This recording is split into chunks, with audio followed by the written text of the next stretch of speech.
Good morning, everyone. On behalf of the Canadian Interagency Forest Fire Centre and the Institute for Catastrophic Loss Reduction, I'd like to welcome you to today's workshop on wildfire risk in Canada. My name is Kelvin Hirsch, and I'll be serving as your host for today's event. And before I begin, I'd like to take a moment to indicate that I am based in Edmonton, Alberta, which is situated in Treaty 6 territory, the traditional land of First Nations and Métis people. I want to indicate that we had a very good response in terms of the number of people registering for today's event. And so we look forward to your active participation. And I think it's going to be a full day. But to kick things off, we're going to just get a few housekeeping items out of the way with Sarah. So Sarah, over to you. Welcome, everyone. If you have any technical issues during today's webinar, feel free to use the chat function and ask your question, and I'll be eager to help you with that. If you have any questions for the panels, you can use the Q&A button down at the very bottom of the screen and submit your questions there where they'll be addressed during the panel. That's all I have. And again, if you have any questions, you can just type in the chat. Super. Thanks very much, Sarah. And once again, welcome, everyone.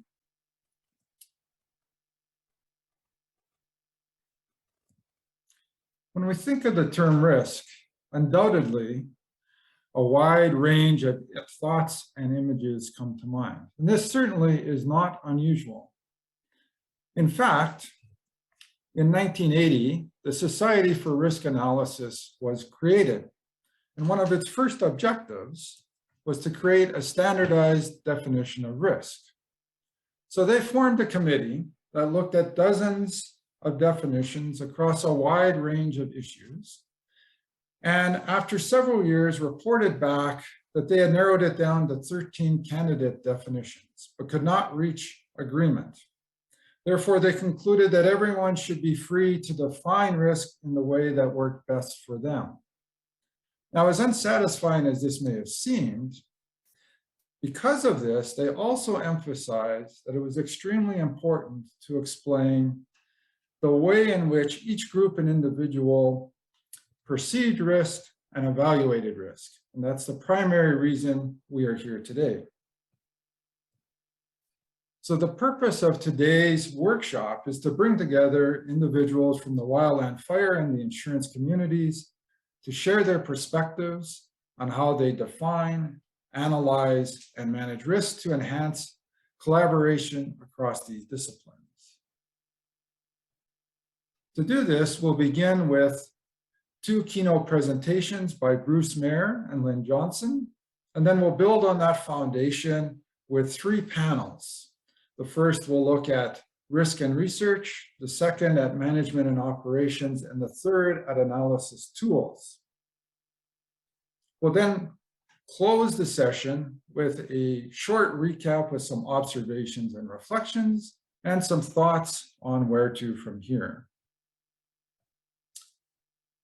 During the day, you are strongly encouraged to submit questions, ideas, and feedback, and any comments that you may have. As Sarah said, you can do that in the chat function.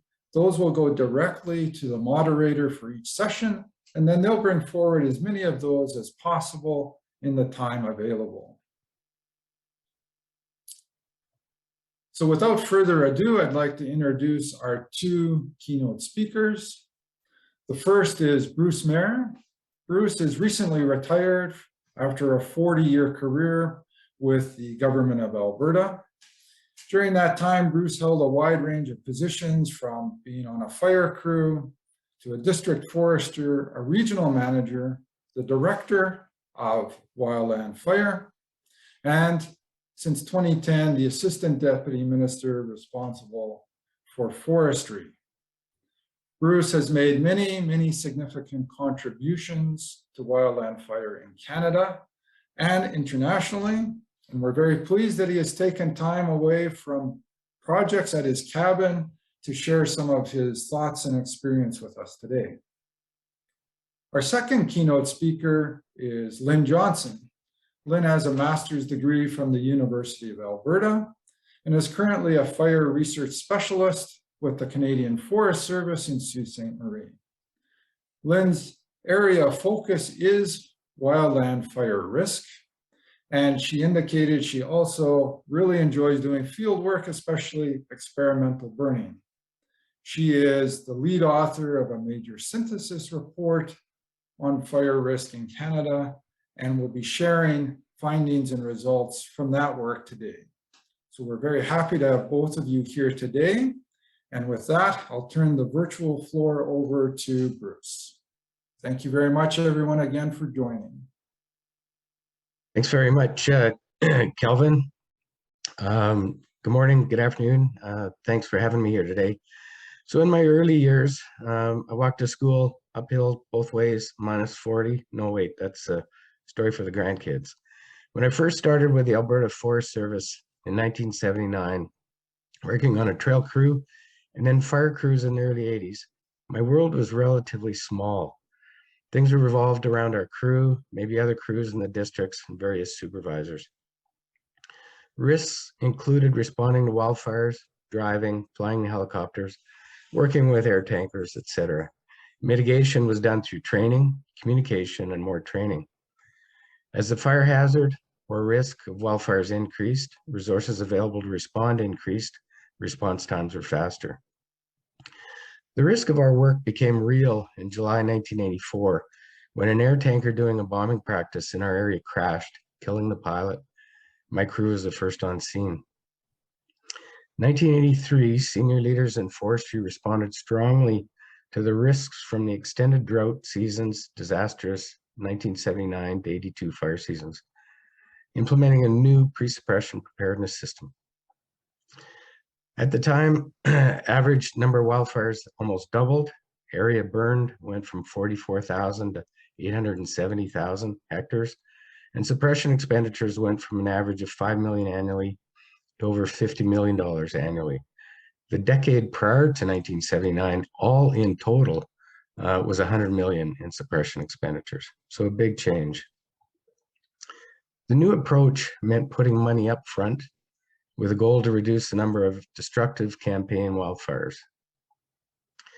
The AFS of the day saw the economic opportunities in Alberta's forests, from increased recreation to forest industry development, and wanted the public and investors to know that risk mitigation strategies were in place.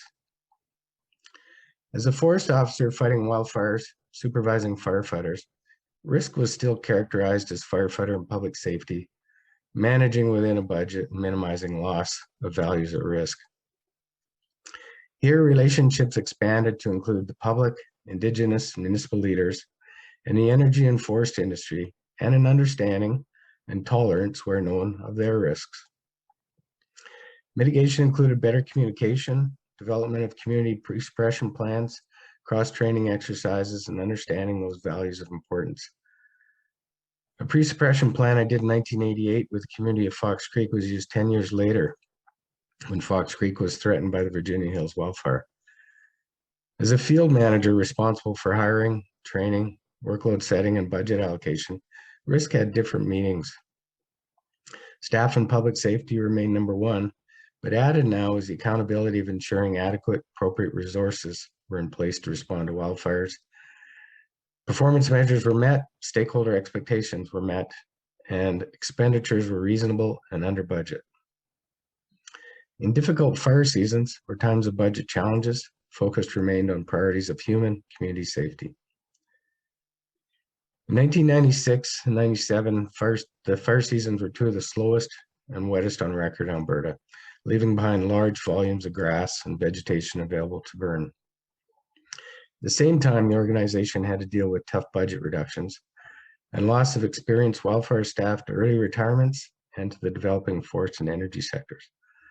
1998 came in with a roar, with the dry brown grass serving as a catalyst for intense wildfires.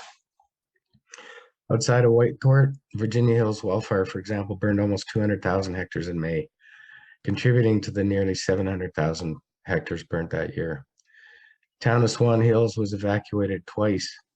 Interestingly enough, Swan Hills was evacuated during the disastrous wildfires of the early 80s.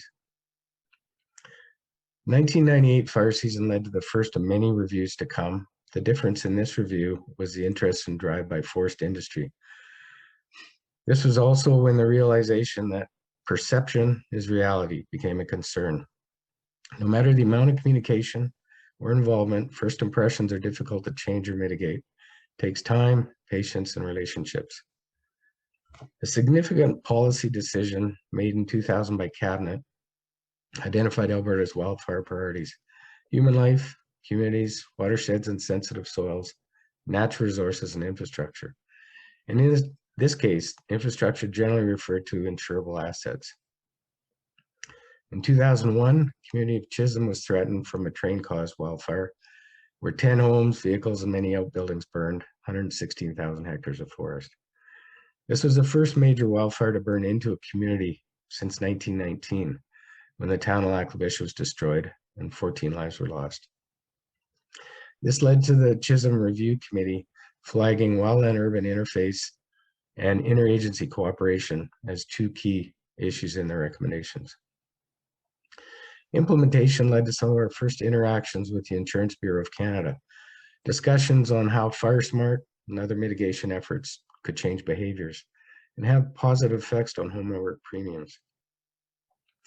The unpredictability in wildfire expenditures and ability to anticipate and budget accurately brought me face to face with the reinsurance industry in 2002 for our new wildfire reinsurance program. Policies and triggers, well known in the agriculture industry, did not exist for wildfire. And the goal was to enact a program that would help stabilize expenditures, taking out the drastic swings from year to year. 4 key triggers were developed: greater than 1,250 wildfires, more than 150,000 hectares burned, greater than 25% of days at high and extreme wildfire hazard, and more than 150 million in suppression expenditures. Unfortunately, 2002 was another disastrous fire season, and the reinsurance triggers were met. The good news, the gap in interagency coordination narrowed with the many wildland urban issues faced that year. As director of wildfire in 2006, my view of risk changed. Managing wildland fire organization, addressing public expectations, defending budgets, and briefing ministers and cabinet committees. Mitigation tools remain fairly common: communication, accurate and timely information, relationships, and understanding others' goals and views of risk. Risk mitigation also involved strong pan-Canadian relationships. Not one agency can do it all. And additionally, you work together to learn the best practices from each other. At the time, the Canadian Wildland Fire Strategy was being signed off, and work began on implementation. FireSmart had been a tool in Alberta for years. Through this strategy, it became recognized and understood as a set of tools that could help mitigate homeowner, community, and industry risk to wildfires. Not everyone was sold, though, on FireSmart. To mitigate that risk, we worked with those champions, those people and communities that supported it. We started to develop stronger partnerships with the science and research community, FP Innovations, ICLR, and the new Canada Wildfire, to name a few. The goal: gather science and tools to learn from, how to best understand wildfire behavior, weather, tactics, and mitigate risk. We also learned the risk of wildfires could have on drinking water quality and quantity, something like partners like the City of Calgary were very interested in. In the fall of 2010, I became Assistant Deputy Minister, as Kelvin mentioned. Then we had Slave Lake in May 2011, and another review, 21 more recommendations. Slave Lake, over 500 homes were destroyed, 15,000 people were evacuated, and there was over $700 million in damage. Recommendations focused on wildland-urban interface, prevention, mitigation, communication, policies, and legislation. From the review, we were able to secure funding for more firefighters and tools, and more importantly, for FireSmart and community mitigation. The risk we faced next was a commodity downturn in the province and reduced budgets and resources. We relied heavily on CIFC and other partners in 2015 for the worst fire season in a quarter century. That support helped mitigate resource challenges with aircraft and firefighters. And again, another review, 4 recommendations, 18 opportunities for improvement. At the time, a recently finished wildland fire management plan in Lac La Biche, the east side of the province, was used operationally.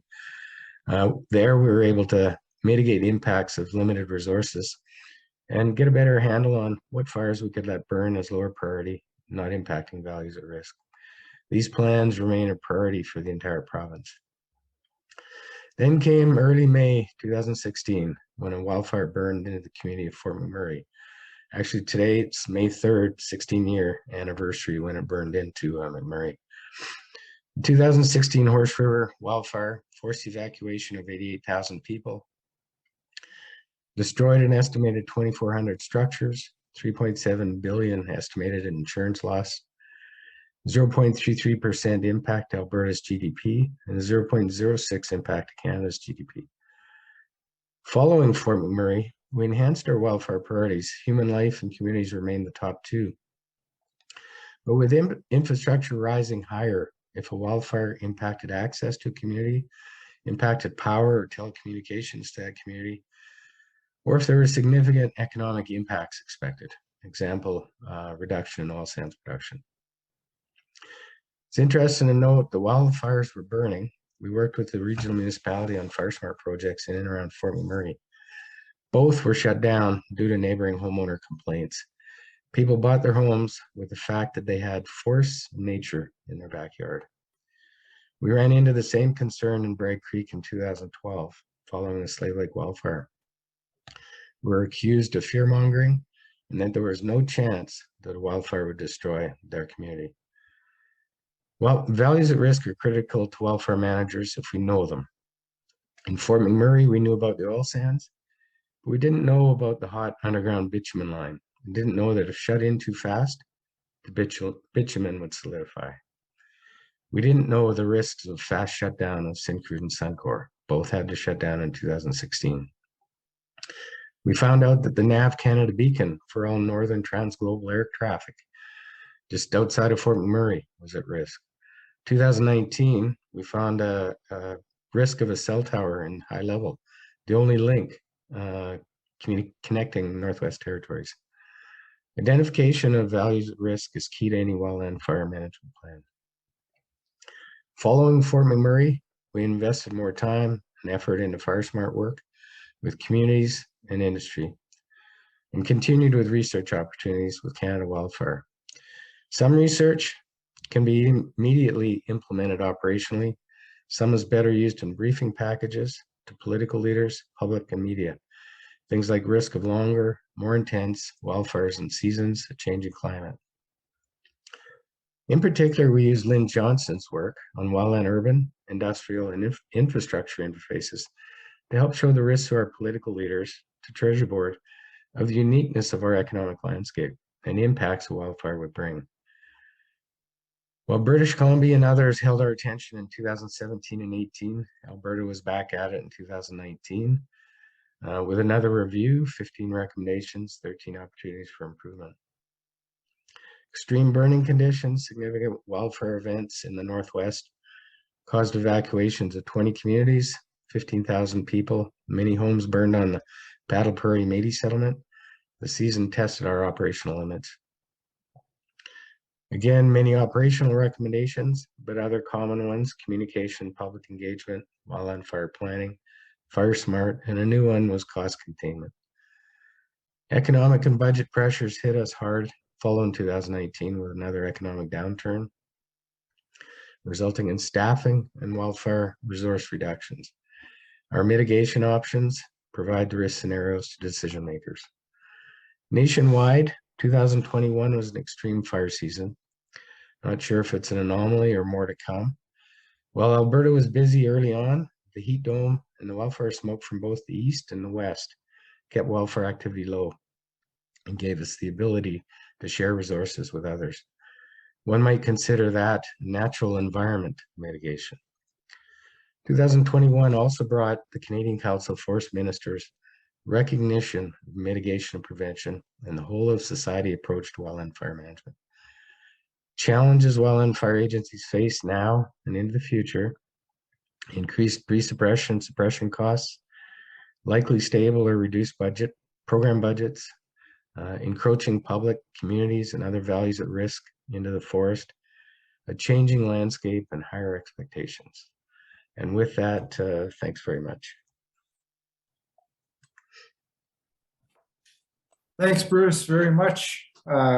Appreciate you going through that many stressful periods in your life, I guess, during that time. So there were a couple questions that have come in. So first one is it possible for you to briefly describe how the individual reinsurance triggers influence coverage and mitigation behavior from your perspective, and if possible, if others in the insurance industry see these? The triggers themselves were a full package. Both the insurance industry and the government wanted to make sure that whatever was in place was fairly robust, that a regular season wouldn't trigger them. It had to be abnormal, above normal, catastrophic. And so they were all stretch goals at the end of the day. 1,250 wildfires, you know, was outside of the norm of 10-year averages. The high hazard days were, you know, 25% high hazard or extreme. Again, they were outside of the norm. So the intent here was not to make it easy to claim, because it's fairly expensive for both us and the reinsurers to be engaged in this thing. It, you know, took a year to get going and try and figure it out. There's just, unfortunately, on this one, we claimed, and you know, the government said we're not going to carry on with the program.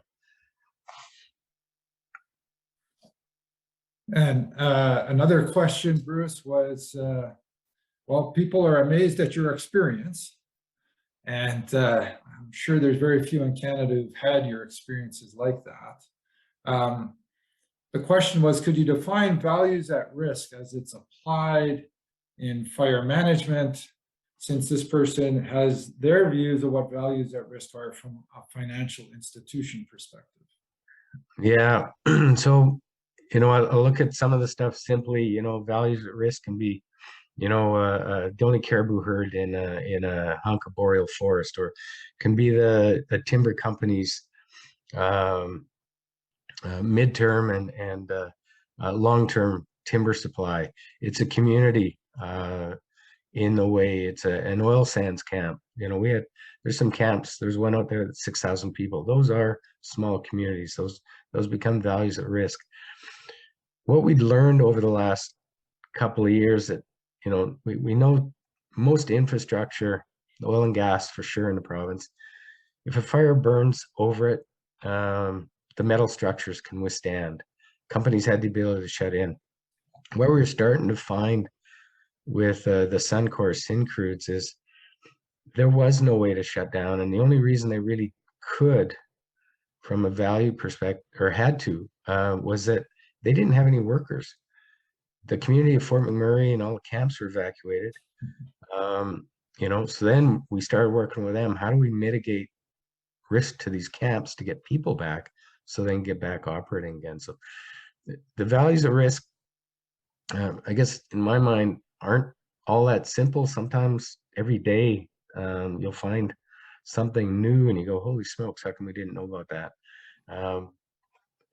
Indigenous First Nation sites out on the landscape become a value at risk at times as well. Okay, thanks, Bruce. And one more question for you. During all of your time,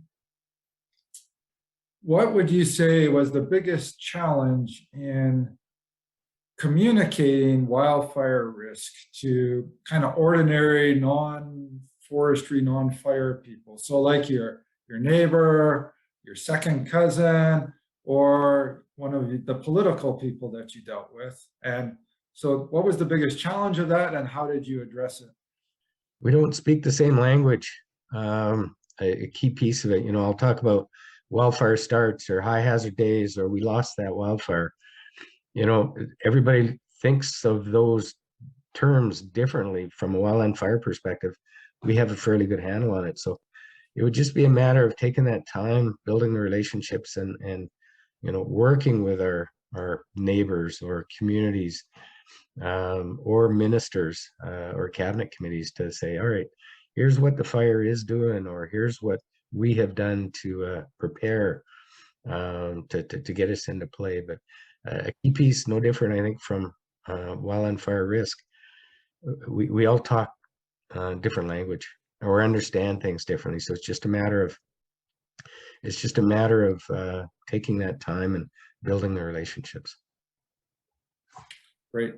Okay, thanks, Bruce. There are more questions that are coming in, but I think we will save those, and maybe after Lynn's chat, we may have questions for the two of you. So I think we'll now shift over to Lynn Johnson. And Lynn, will you go ahead and share your screen, and things will be all set. Yeah, that's good, Lynn. We got audio? Okay, awesome. Sorry about that. I've got the 2-monitor thing and everything was moving around like crazy. So thanks so much for letting me talk to you guys today. I think this is a really well-timed topic to be chatting about. Bruce, that was a really interesting perspective of like how your view of risk kind of evolved over your career. And I think I'm going to steal a quote from you. You said, perception is reality. I like that one, really relevant to risk. So yeah, today I'm just going to quickly talk about this risk review paper that we wrote up a few years ago. And I was just asked to give like a quick overview of what we kind of sat on for how we're thinking about risk and what work we've done already on it and what needs to be done in the future. And this paper, it kind of came from an acknowledgement that we have a lot of work to do on understanding risk. And it's a collaboration across 4 CFS labs, 3 universities, and also the Ontario Ministry of Natural Resources. And ultimately, all this work is to kind of support the prevention and mitigation for the negative impacts of fire while promoting the beneficial impacts of fire. So I'm going to try to just cover a really kind of high-level view of what we kind of covered in that review paper. Jumping right in here, Fort McMurray, 2016.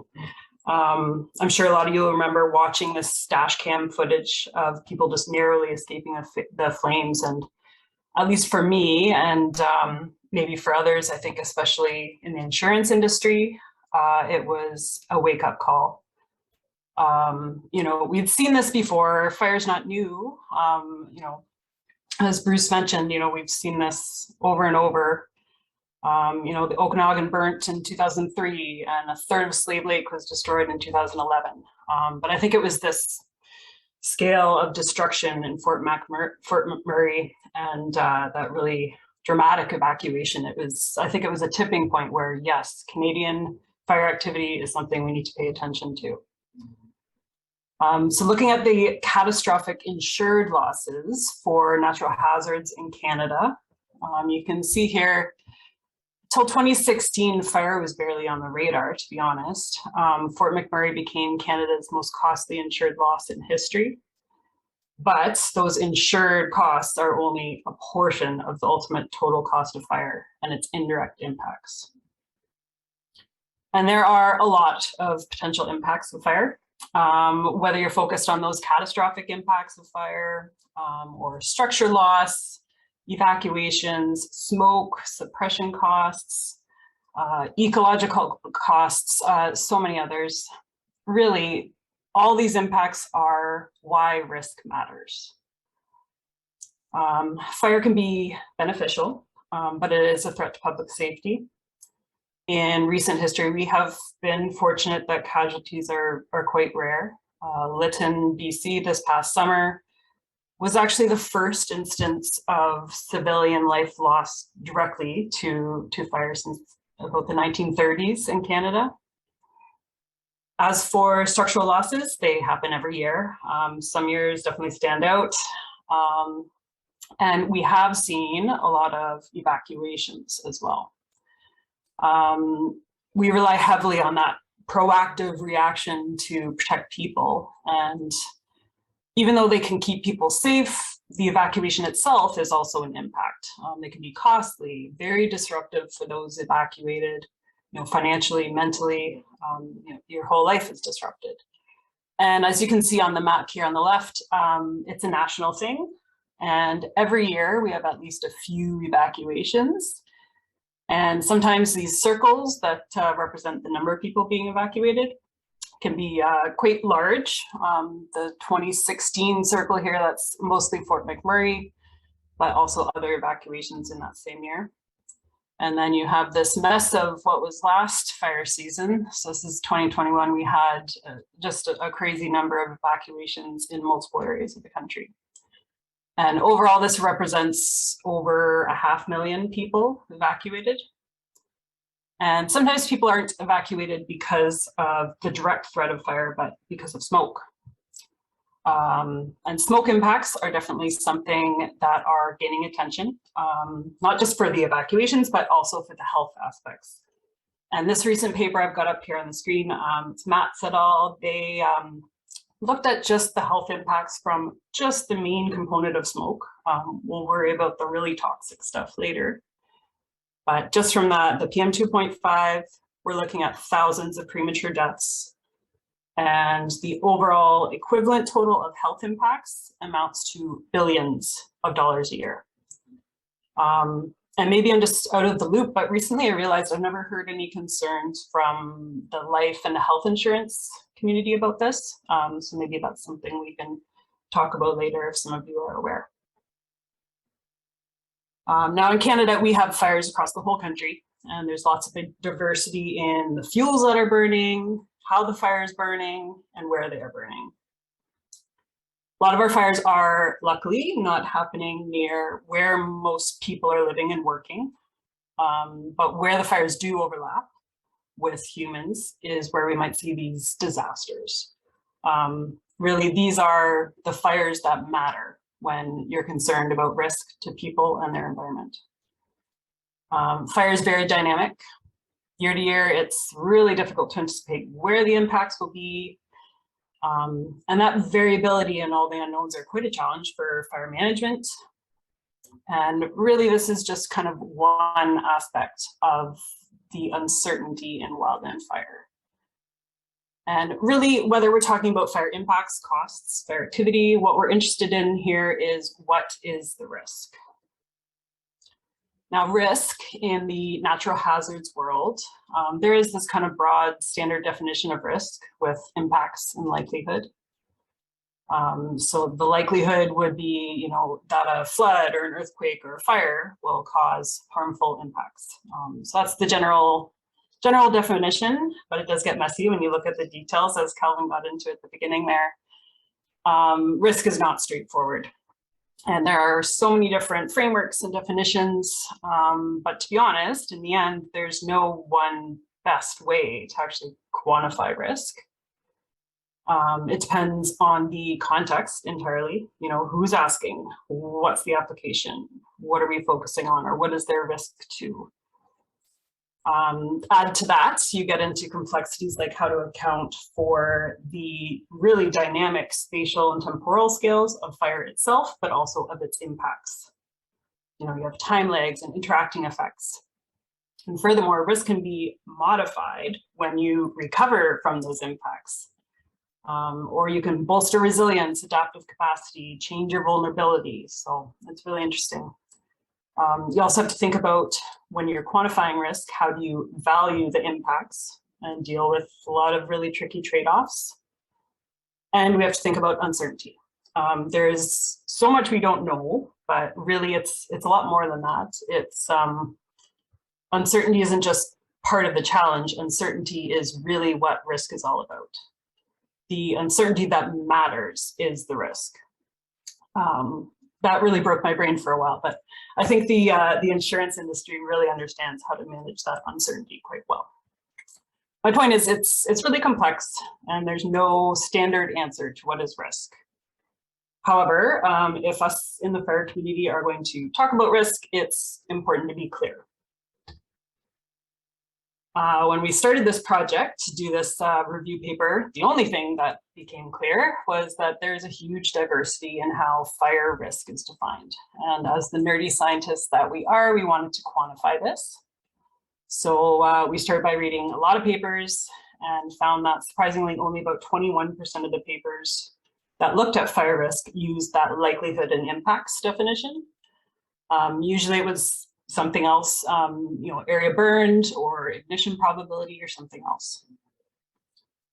Next, what we did was, in order to look at what work we've done, we looked at the various elements of fire risk, and we came up with this kind of framework here, which at its core is likelihood and impacts.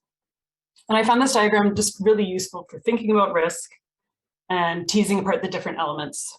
And this is kind of how we structured the review paper. We went through what research, data, tools we have on each of these components and tried to cover that in a somewhat condensed way. It was a challenge to try to cover everything that's been done. There's a lot packed into that paper. I'm not going to try to cover everything that we went through in that, but once we kind of went through all those different aspects of risk and reviewed what's known, we kind of thought about what work needs to be done on risk moving forward. And we were really focused on moving towards a more comprehensive framework for fire risk, which surprisingly is something that Canada doesn't really have. I will say that, it's really geared for risk in the context of fire management and fire science. For insurance risk, it's more the likelihood that financial loss will occur to the things that you're worried about, the things that have been underwritten. So some differences, for example, like the exposure here to a house, to a fire is a really different concept than exposure of your insurance portfolio to high or uncertain risks. Now, overall, by understanding kind of the different levers that drive risk, we address how to modify that risk.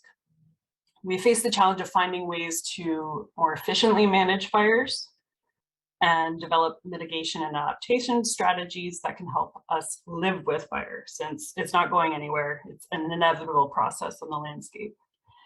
And there are a lot of different ways, a lot of solutions to reduce risk.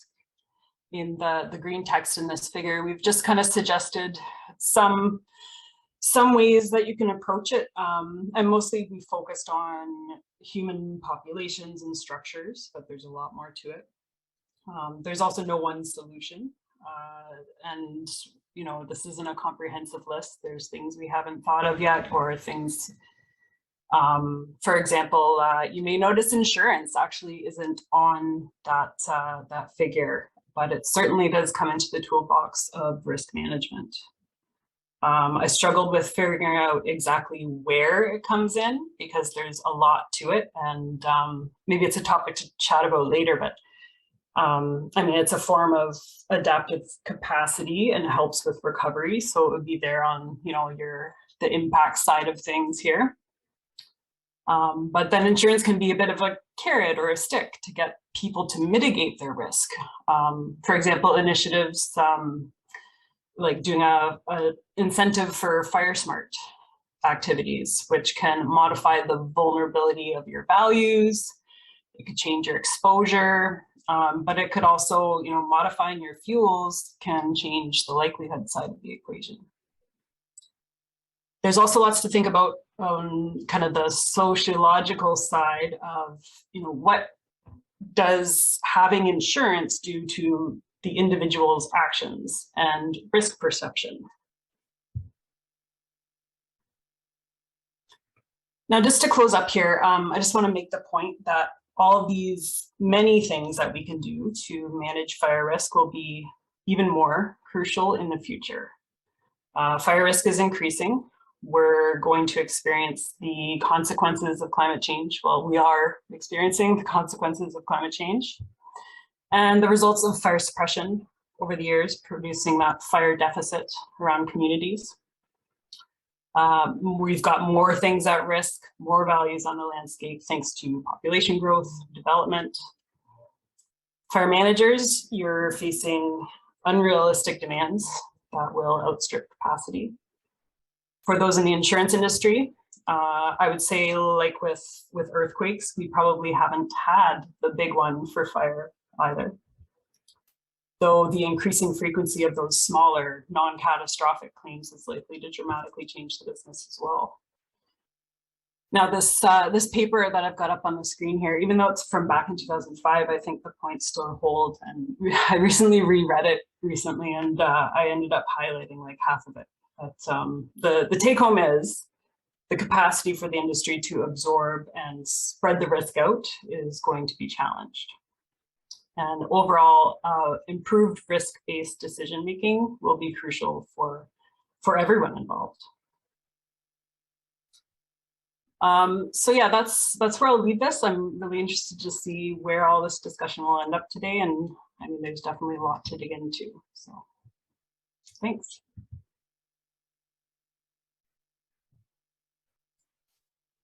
Super, Lynn, thank you very much. I know that was a lot to cover, and Glenn McGilvery had sent a note out to people to say with a link to your paper so folks can look at that, and then I'm sure they can track you down and ask you more questions directly. So, but we do have a couple questions that have come in. So one thing actually that I was wondering about was the whole idea that it can't happen here, right? And Bruce mentioned that when they were trying to do fire smart activities in Fort McMurray. And so have you found that some of the analysis that you've done, either through the synthesis paper and other work, have helped communities and folks that you deal with to start understanding what the likelihood of it happening there is? It's always it won't happen to me. Yeah, you're right. Fire is a low probability but potentially high impact event. With other natural hazards, I mean, maybe it's similar to an earthquake in that way, as I mentioned in the talk there. But it's hard to convince people to take action to mitigate a low likelihood thing like fire. But as soon as you see it, you know, maybe a lot of people, it was Fort McMurray, other people, it's having the fire, you know, burning down the road. It's pretty easy to convince people that, you know, it's something they need to worry about when it's becoming more and more common. And I'll say, you know, I think Bruce brought up, you know, another review, and there's all of these reviews and they all seem to say the same thing. But yeah, it's the crucial thing is getting action to happen and get people to mitigate the risks. And it's a big challenge. Okay, and following up on that, just a question for you and Bruce, if he's able to come back on. And the question is really, are we too soft in our messaging? And primarily politicians seeming afraid of scaring the public with direct messaging. And so instead of soft selling, do we need to be more direct? And this person has said that in Australia, for example, hazard trees here in Canada, so something that's hazardous, are called killer trees in Australia. And so is there a need to be more, I guess, more direct about that? Yeah, that's interesting. And I think there's a lot of parallels with climate science. You know, with climate change, there's that kind of fatalist thing where people feel like this is happening and the damage is done and there's nothing we can do. So scaring people into mitigating risks, you know, it's maybe not the best way to do it either, but yeah, I don't have the answer. It's a tricky one. Yeah, Calvin, it is a difficult one. Political leaders don't like to make anybody upset, regardless, what they're doing, where they're at. So, messages from us at the coalface is about at least making sure folks understand what that risk is. You've got the knowledge, and then try and take some of that action. Because if you keep trying to scare them and nothing ever happens, I think we saw a whole pile of that with COVID, and people are just tired. Yeah, yeah, and one more follow-up, and then I think we'll probably have to move on, but folks should still keep sending in their questions because we're going to be compiling all of those throughout the day and find a way to somehow get back to them, if not in the short term, in the longer term. So keep sending them in. This question was from a person who's a survivor of the 2016 Horse River fire and a current advocate for Fire Smart in our region. And how do you keep this risk at the forefront of the community's mind? And they say because the fire happened 6 years ago, and so, yeah, it's not going to happen again. So is there some kind of quick drop off in people's, we're going to do something and then they kind of forget about it? Or are there ways to keep it at the forefront? It's having local community members on a Fire Smart committee, keeping the messages out. From a Fire Smart perspective, what people see is essentially just one of the 7 disciplines. It's just the vegetation management. Whether you're doing hazard reduction, burning, you're doing some thinning, but there's all kinds of other tools, whether it's cross training, whether it's education, whether it's bylaws, how do you develop communities? So, where we have had success, it's just been drivers in a community that keep things happening. And I'll speak from past practice, but our staff, or my past staff, would have been there to try and help as much as they can as well. And then with the new work via CIFC and Fire Smart Canada as well. Yeah, Calvin, I agree, Bruce. It's you need that champion, really, or a group of champions to keep the push on, because every big fire, everybody's worried about it, whether it's the locals or the politicians or government officials. It's a lot of attention, and then it drops off. So it's hard to maintain that. Okay. And Lynn, one last question that I think is quite relevant probably to folks who are non-fire people, but are more on the insurance side. And it's how can fire be seen as a positive, and how might that perception influence suppression behavior? Great question. Fire is good. Good fire is good. We're trying to reduce, the negative impacts on people and communities. But fire on the landscape's been around for longer than we have. Our forests are shaped by fire. They need fire. And they're an important thing culturally for the ecosystem, for the whole health of our landscape. The tricky part comes when you're trying to equate a value to those positive impacts, to any impact. And how do you weigh this fire is going to have really beneficial impacts on the ecosystem and reduce the future fire risk of, this area burning out of control and destroying a community. But right now it's going to have a positive impact. And it becomes a really big mess of almost moral philosophy type questions that you have to ask yourself when you're trying to compare those two things. So yeah, great question. Kelvin, I will jump in. One of the challenges, by putting more fire in the landscape, one of the challenges we found is you wind up with more smoke. And that becomes the overriding piece. Can you actually do that burn without impacting people? Yeah, very true, very true. Great. Well, thank you again to both of you for setting the foundation here for the rest of the day. There are more questions that we weren't able to get to. Some of those I think will be actually handled by some of the panels.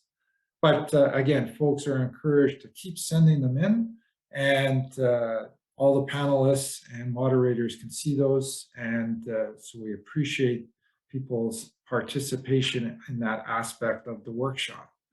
And with that, I'll now turn it over to Ray Alt, who is the head of FireSmart Canada, and Ray will be the moderator for our next session. Good morning, everyone. Thanks very much, Kelvin. So the science panel is here to discuss their views of the concept of wildfire risk and some of the research work underway to further our understanding. So we've got three panelists. The biographies for the panelists can be found on the webpage firesmartcanada.ca. In the interest of time, my introduction will be short to allow more time for discussion. I will say the panel are all accomplished scientists, and we appreciate their making time for us today. So our first panelist is Dr. Jen Beverly. Jen is an assistant professor in the Department of Renewable Resources at the University of Alberta. Jen also worked as a research scientist with the Canadian Forest Service. So Jen, without my carrying on too much, I'm going to turn it over to you and let you get started. Thanks so much, Ray. I'll just get my screen up here. All right. So hopefully everybody can see my screen and hear me okay. I'm really thrilled to be able to give you a little short presentation to kick off our panel. And I'm going to talk about 4 high-level considerations when it comes to fire risk research. And I was going to call these 4 cautions, but I think I'm going to go with considerations. And I hope you'll find that it's some of what I'm saying is echoing what you've already heard from Bruce and Lynn, and complementary to their key points as well. And I'm going to try to keep on time here because we've only got, each speaker only has about 7 minutes. So I'll move along fairly quickly. And if I'm skipping through things too fast, let's come back to that during the questions. Okay. So the first consideration or caution, one thing I wanted to highlight is that the knowledge landscape on when it comes to fire research has changed dramatically in just the last, well, probably 20, 30 years. You can see this is the Canadian fire research output and utilization going back the last 50 years. And, you know, really there's this massive change in the early 90s, this great upswing in productivity in terms of output. And this isn't just for risk research. This is broadly any papers published in Canada on the topic of either forest fire or wildland fire. Actually, it's been increasing 16% annually since about 1991. And this is good. More people studying fire, more knowledge, more understanding about all aspects of fires. There's diversification in the disciplines involved, which is wonderful. Ecology, forest management, human dimensions, and so on. And all of those are relevant to risk assessment and analysis. But this also presents a huge challenge, this change in just the last few decades. It's now more and more difficult to understand the limitations and assumptions out there. There's more breadth of research to try to interpret and utilize. And it's really difficult for any one agency or individual to have broad and comprehensive and integrated understanding of it all. So, if I go back to 1994, when I did my first fire study as a university student, that looking at the landscape of fire research, it was a lot more manageable. Now looking back in 2022 at the breadth of knowledge and the understanding out there, it's just a lot more challenging. We don't have the same depth as we had before, but we know more. And yeah, that's just my temporal marking point. Now, the other thing that's we've got to consider is that methods are increasingly more complex, and there's been really a revolution in computational analysis and technology. And over that time period where fire research has just exploded, We've got more and more sophisticated models and capabilities computationally, and we've been building more and more complex models to analyze fires, to simulate fires, to whether it's statistical modeling or simulation modeling. We're building more and more complex models, and those models have accumulated uncertainty, and very few of them are ever validated. So we can build these wonderful maps that tell us, where fires are likely to happen. And this is one that I produced well over a decade ago, and actually was published in 2011, the same year a fire burned into Slave Lake. And this map told us nothing about the potential for that particular event in Slave Lake. Just recently, last year, we went and validated this map as well as 4 other study areas, and found that, yeah, fires actually weren't happening in the hotspots of the map that we had flagged as being the most likely places for fire. So there's a lot of problems with the modeling that we're using and the lack of validation. They're easy to produce, these maps, and there's more and more of them out there. There's more and more methodologies, but there's challenges with working with them. There's also challenges with our data. So Lynn already showed you this time series of wildfire evacuees numbers. And our data is very imperfect, and I think this data highlights it quite well. So the first 3 decades of that data, that's from a study that I did. So I personally compiled these numbers from 1980 to 2007, and that process gave me really it caused me to really question the data and how we interpret it. But at the end of the study in 2011, if I looked back across that several decades, the main conclusion was that very few Canadians were being impacted by wildfire. It was possible right across the country. These events were happening right across the country, and there's potential for them to happen in many, many places, but few people were actually being impacted. And with the updated numbers you've seen, the Canadian Forest Service continued to collect this data after I left in 2010. And you can see that, yeah, we've seen a big shift in recent years. The numbers are just off the map in terms of the change. And the problem, though, is that some of those numbers really are outliers, right? So let's look at Fort McMurray in 2016. You've already heard about it. We talk about that as being the tipping point. It's changed the way we think about risk and what we need to do. But really, those events are what's called a perfect storm or a gray swan. So those events, that there's a confluence of things have to happen for it to unfold, and it does. So you've got this dry conditions, you've got an ignition and the right winds in the right place at the right time, and you get a disaster event like Fort McMurray or Slave Lake or Lytton. But these are basically gray swans. We know that they're possible, but we can't really specify the probabilities very well. And I think these maps highlight that really well. So this is just the danger rating for Slave Lake, Fort McMurray, and Lytton on the day those communities experienced a wildfire.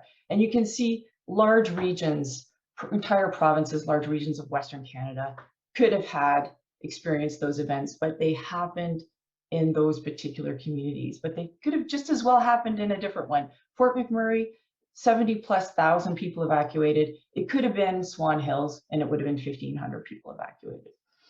We know that these events can happen across the country. We can map that with things like our landscape fire exposure maps. Everywhere it's red, fire can transmit there. The problem is that you don't know when and where it's going to happen. And we know that there's lots of days in Western Canada in particular where you've got danger indices that look like that top corner map. And we know there's lots of exposed area where fire can transmit in those areas. But it can also happen in Eastern Canada. So there's a situation in Nova Scotia in 2008 where you had 5,000 people evacuated less than 30 kilometers from downtown Halifax. So it can happen anywhere. And this gets into the problem of the possibility versus the likelihood. So just to wrap things up, what were my key cautions or considerations? Well, the knowledge landscape is changing rapidly. There's more breadth, less depth of understanding. Methods are increasingly complex. There's user misunderstandings of limitations, and validation is lacking. Our data is imperfect, it's complicated, and it's possibly unreliable when it comes to perfect storms and gray swans. That conventional risk equation, probability times impact, it works great when you can assign probabilities, but when you have uncertainty, we can certainly characterize possible outcomes, but we really can't, we don't have a definitive basis for assigning the probabilities. And that means that this is not a great construct for analyzing wildfire risks, because we do not have high confidence in that likelihood side of the equation. So I'll close it off there. Thank you. Jen, thanks very much. And that was, I think the takeaway is, we still got lots to learn, and we're going to have to look at it a little bit differently than we have in the past. So thanks. I'm going to hold questions to the end, and so we'll go to the panel at the end, and we'll do the questions that way. So our next panelist is Dr. Mike Watten. He works with Natural Resources Canada and is currently stationed at the University of Toronto as an associate professor. Mike, I don't want to say too much. I'm just going to turn it over to you and let you talk with the group. So Mike Watten, please go ahead. Okay, thanks, Ray. Wave at me if anything's not working out. I don't have slides. I'm just gonna chat for a bit at you here. So thanks for the chance to join the discussion here. Full disclaimer, I don't think about myself as focusing on risk really. Glenn invited me to join the panel to talk about some of my perspectives, and there's other people out there who do the same sort of thing that I do. So some of my perspectives on risk and risk management, just as part of the general background, because it is a big, broad audience. So I focus on improvements to understanding fire ignition and fire behavior, and through that, trying to develop tools that can provide useful information to fire managers in their operational or strategic decision-making needs. So in the framework that Lynn was talking about earlier, I work on more the wildfire likelihood side of things, maybe some aspects of exposure. So like many fire scientists, I find that physical side of the risk equation, as general as it might be, far cleaner than the impact side of it. Since that side includes judgments on values and objectives and goals. So when I hear fire risk, my mind immediately goes to the probability that there will be a fire somewhere, or some challenging number of fires in some region. It really is a context-specific thing, as Lynn mentioned. Generally in fire management, I think there's many places where the term risk is equated more with likelihood of some tangible outcome, in the physical environment. And I think a term that we've thrown around for decades, another term, fire danger, has similar problems as well, in that it can be a bit different what we mean by it when we're talking about different things. And I don't think that's a fundamental flaw at all. I just think it's an important starting point for this sort of discussion that we're having today. So like I say, I'm a physical modeler. That's an easy job, but I'm also an applied scientist, really. And after working for some years with fire management agencies, I find that the harder task, but the more important applied one, is to understand the decisions that need supporting information, and then developing or adapting physical science to provide that information at the right scale, both temporal and spatial. And this leads me into thinking about things like the impact of uncertainty that Jen just brought up, and spatial and temporal scale, and the reliability of models in general. And it's this uncertainty about the fire environment that lets us take these physical process-based models that I spent my time working on and recast them in terms of likelihood or probability in that representation that Lynn was talking about around risk. So those of you in the wildfire management side of things out there know and use the fire behavior prediction system. For those of you outside of fire, this is the system that we use in Canada for predicting how fast fires might move, or how big and energetic the flames are going to be. This is a set of fire behavior models that was developed from hundreds of experimental fires carried out over many decades in many parts of the country. It's a great story. but Ray's only given me 7 minutes, so I'm going to leave a lot of important detail out of it. So this FBP system we currently use, I want to build an example around that here, just to give you an example of this interface here. What it does is it takes the inputs that characterize the physical environment at a location. So things like weather and forest type, and provides an estimate of the expected or average fire behavior one might see under those conditions. So by fire behavior, I mean the physically quantifiable things like the spread rate of a fire or the intensity of a fire. The reality is, though, fire behavior varies really from minute to minute, because the reality is all those inputs vary temporally and spatially across the landscape. So, as an example, at a fine temporal local scale, fire manager might assess the chance that fire intensity will be over a certain threshold, which might be critical for risk assessment in terms of putting a crew on a fire line. Or in a different part of their job, they might assess the probability that a fire is going to make a run that goes 7 kilometers over the afternoon and then potentially impact some value. Different question, but the same system being used essentially. So this tool becomes a useful way of assessing likelihood of different outcomes in the fire environment. But because there's a big set of questions out there, like any tool, it gets extended past where it should be relied on. And to places where the outputs rely on a whole lot of other assumptions.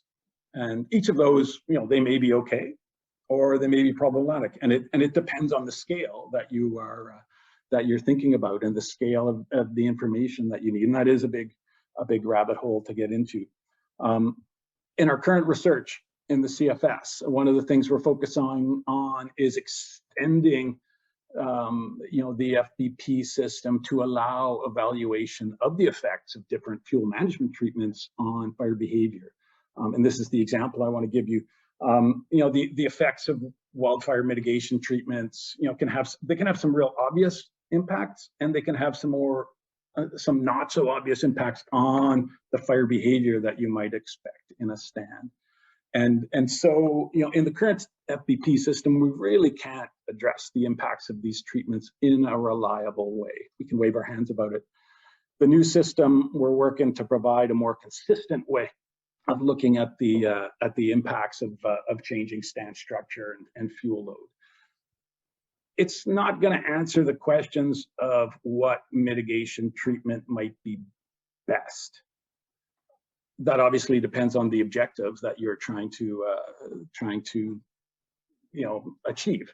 But it will be able to provide a systematic and consistent way of estimating how that fire behavior might change under a range of conditions. So using this, somebody who is focused on risk assessment or risk management, mitigation, would be able to modify that likelihood side of the equation and in a defensible way, and use that in an overall estimate of risk reduction. So let me just wrap up here by circling back, just to emphasize my earlier point, and a couple folks have made it here, but just in the last week, I reviewed about a dozen abstracts for an upcoming major international conference on forest fire. And most of them were classified under the risk theme of this conference. None of them were about risk in the broader sense, as Lynn was talking about, but they all focused on the likelihood side of things, estimating the hazard. All really good research. I just use that as a point to say it's not the Canadian fire management community overall who has a broad definition of what risk really is, and it's not us who have focused a lot on the likelihood side of things, but that it is a broader it's a broader range of definitions that we typically start from. I don't think it's necessarily wrong. I think it's just the way to. It's important to know that to start the discussion as we move forward today. Thanks, everybody. Thanks, Ray, for the time. Yeah, Mike, thanks. That was terrific. And that's a great link with the fire behavior prediction system to understanding risk. So that was really helpful. Thanks. And again, folks, we'll come back to Mike and Jen after Auguste speaks. And so our next speaker is Auguste Bissonnette, and he is Vice President in Model Development at Risk Management Solutions. Risk Management Solutions is a Moody's Analytics company, and he has, while working there, he's developed since 1995 climate perils models, including hurricanes and wildfire for North America and abroad for the reinsurance industry. Before joining RMS, Auguste was project leader at the Lawrence Livermore National Laboratory developing seismic and other natural hazard probabilistic models for the U.S. Department of Energy. Auguste received his PhD from Stanford University. Auguste, it's a pleasure to have you with us today. And without further delay, I'm going to turn it over to you. Thank you very much. Let me share my screen. Hopefully it works. Here we go. I think. Looks good. Okay, good. Thank you. Well, first of all, thank you. Good morning, and thank you, Ray, for inviting me to this panel. I really appreciated the earlier discussions and the presentation, including the one from Jen Beverly and Lynn and Mike, definitely. I'm going to spend the next few minutes of my talk about the lesson learned developing probabilistic wildfire risk model. As Ray mentioned, I have been developing basically catastrophic model, which are usually developed for low frequency, high consequence of event, such as earthquake or hurricane. So why doing it also for wildfire? The reason is basically because there is a demand from the insurance and reinsurance industry after what happened the past 10 years and the multi-billion-dollar event or even tens of billions of dollar event.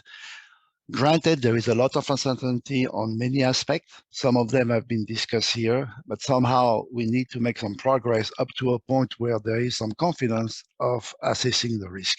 The other point is insurance and reinsurance are not looking only at one individual structure, but at a portfolio of structures, thousands of them. So it would be a fallacy to believe we can estimate the likelihood of a structure to burn, specifically a given structure. But when it comes to a portfolio, it becomes more manageable in some respect. Now, if we want to worry about the risk of one individual structure, then the answer is fairly simple, and some already applied, is you look how much vegetation there is around it. If the vegetation can burn, then the structure can burn.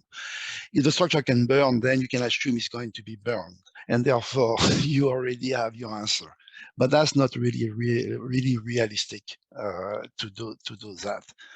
So focusing on wildfire, until the last 10 years, it was considered to be an attritional risk, meaning it happened quite a lot, but the impact is relatively small. Now, what we call by wildfire is a peril, and a peril can be also called hazard. And I'm talking now in the lingo of the insurance industry. And a wildfire is not only one hazard. It's made of many different types of associated or secondary hazard. One being the heat, the contact from the burning fuel to the structure, but also the heat radiation. You're a few 10 feet of 5 feet or 3 feet from the fire, from the vegetation burning, the structure can also potentially burn. But also the embers. As has been seen more and more, embers is a real risk. More embers mean more likelihood to burning structure. And then the big unknown, where a lot of research is being now conducted, is urban conflagration. It meaning if you have one structure to burn in a fairly dense housing environment, maybe the next structure will burn, and so and so. This has been seen in 1991 with the East Bay Hill in San Francisco Bay Area, but more recently in Santa Rosa after the 2017 top fire, where more than 1,000 structures have burned. Now, the key point is it could have been worse. Santa Rosa could have had more experience because the wind stopped, the wind slow. And one component I didn't hear so far today is the wind. Firefighters hate the wind because if you have too much wind, then everything is going to go pretty bad. So having said that, this is in this slide basically discussion. On the left are historical ignition, on the right are basically simulated burn probability. This is just to show that we can have an appreciation of the potential relative assessment of what is the likelihood of burning. Even so, there is a lot of uncertainty with it. I won't go too much in this type of slide, which I'm sure you have seen, but briefly looking at the US, the last 10 years, we have been a jump into the annual average losses. In Canada, not so much, but we have a 2016 Fort Mcmurray fire, which has been known as being the first ever multi-billion US dollar or Canada dollar event, which was a wake-up call for the industry, not only in Canada, but definitely in the US and in California. There are many reasons, as been discussed before, climate change, but also aggressive firefighting suppression in the 20th century, which resulted into an excessive burnable vegetation. And of course, more people living in the wildland-urban interface. Now, quickly, this is a typical framework of a CAT model. And three of the components are really associated to a peril, including here the wildfire. One point I want to make is such model is made by a team of experts in many different fields: statistics, actuarial, of course, engineering for the vulnerability, but also financial. And of course, everything tied up to climatology, firefighting, fire spread, and so on, as well as the exposure, meaning where is the population of structures. I won't go again, every aspect has been discussed so far, but basically, if we decompose, if we, let's say, peel the layer of the problem piece by piece, we can sort through the different level of expertise needed to do a simulation. The first one is to simulate ignition, both human and non-human or natural. And for that, we need not only to have a fire weather simulation on a daily basis, but also the wind simulation. And in particular, in area when we know there are special climate conditions, like in Los Angeles with the Santa Ana wind, which we know when they happen, how long they will happen, and also in the North Bay of California, the Diblo wind or North wind and so forth. And you have here every single stock which has been discussed so far. And on the right is also the smoke, as mentioned. For the insurance, about 20% of the claim now are from the smoke. Quickly, validation of historical data can be done. And more importantly, when it comes to the challenge, there are different types of challenge. Most of them have been discussed here. And but one of them is a mitigation. Mitigation is really important, and this kind of model, as was discussed, can be used to appreciate potentially what the impact of those mitigation. And there is an effort in California that the insurance company should take into account the mitigation when pricing and so on. And another topic also not discussed is the climate change impact. Now, already we have experienced some climate change and climate variability, but it's going to continue, and that's also important. And the next big item of the discussion here I have is the urban conflagration. Is a better modeling of what possibly can happen. How can you get an urban conflagration, under which condition, and how bad could it be? And this framework is basically account to simulate the uncertainty and hopefully to provide some metrics useful. For the insurance industry, we are talking about statistics such as what is the average annual loss or mean values, but also the uncertainty around it, which can be expressed as what is the likelihood of exceeding a given loss, or what is the likelihood of having a loss greater than X, given it can happen once every 20 years, one every 50 years, and 100 years. That at least gives some understanding of to dig into the output and to identify potential bad scenario, which may not be possible or may be possible, but at the same time, we can account for it and use it for mitigation management. Thank you. I appreciate the time span. All right. Goose, thanks very much. And And so this is a little bit new to us. So what I'd like to do is have Mike and Jen also share their screen so that we've got the science panel up at the same time. So, and for folks, you can send your questions. If you can please use the question and answer box, not the chat box. The chat box is actually a little bit, it takes our attention away. So the question and answer is the way to go. And so to set it up a little bit, and how important is climate change in the treatment of uncertainty in assessing wildfire hazard? And I'll just put it out to all three of you. I guess you spoke on it just recently, so maybe I'll let you respond first. Well, there are several issues. Issue number one is there already some trend in historical data. So when assessing the risk today, this should be accounted for. And then the climate change model are basically providing information on how much more do you expect to see. Now, when it comes to wildfire, how do we account for modeling impact of climate change? One thing we have been looking at is to look at the fire weather index, like ERC in US or FWI in Canada, and to see how this index is translated in terms of increase over the year between 2030, 2050, and so forth, until 2100, if we believe to go as far as 2100. And then, given those indices, at least we can have some kind of a correlation, weak, with respect to the amount of burn area. That's so that's one way to deal with it. And then, of course, after that, we can, and every step of the way, there is a lot of uncertainty, granted. But at least that's one way to look at. We just cannot consider only temperature and precipitation being modeled. We have to put this into the framework of, well, basically wildfire, fire weather index, and so forth.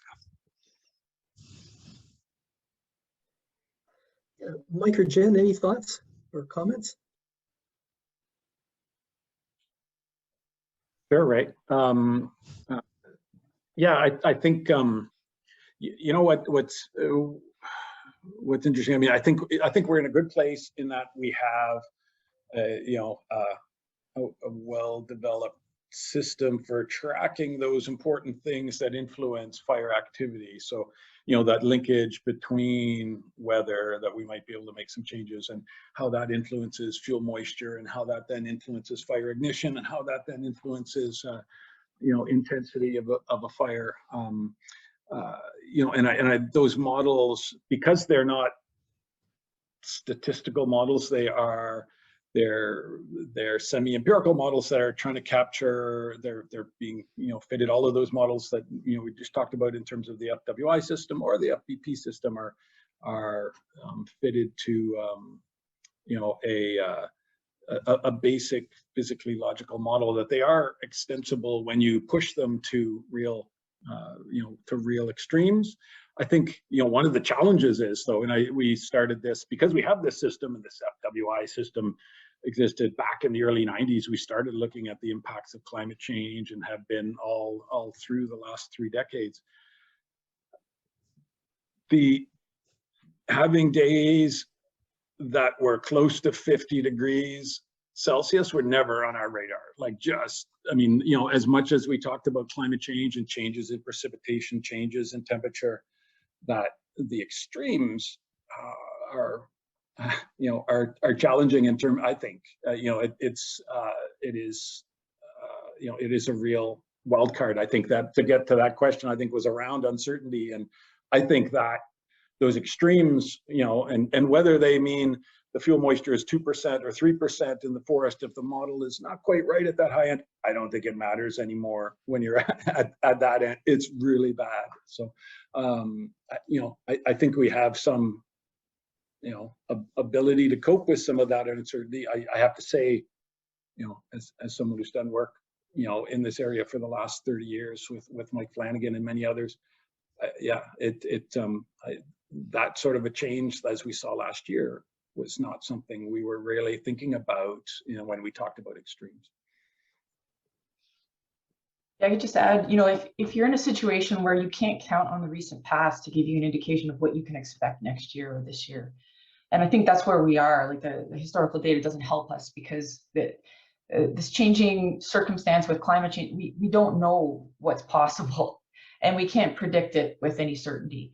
And when you're in a situation like that with incomplete knowledge, you've got to move to contingency and scenario planning. You've got to start asking what if scenarios, and looking at not what is the probability or the likelihood, but acknowledging that it's possible, and if it happens, what's it going to look like, so that you can start to put in place measures to keep people safe. And maybe that's evacuation planning, or Bruce talked about discovering some of the vulnerabilities that could be done proactively with scenario planning. Like, do you have proper communications towers? Are they vulnerable if one gets knocked out? And is there a bitumen pipeline that can't be shut down?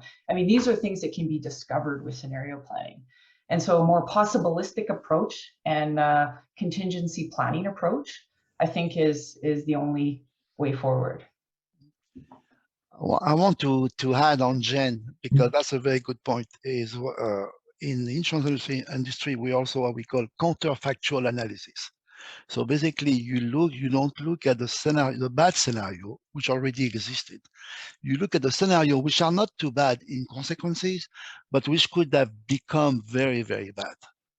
And so basically identifying why it wasn't, the consequences were not bad, or they are not as bad. For example, you had the 2003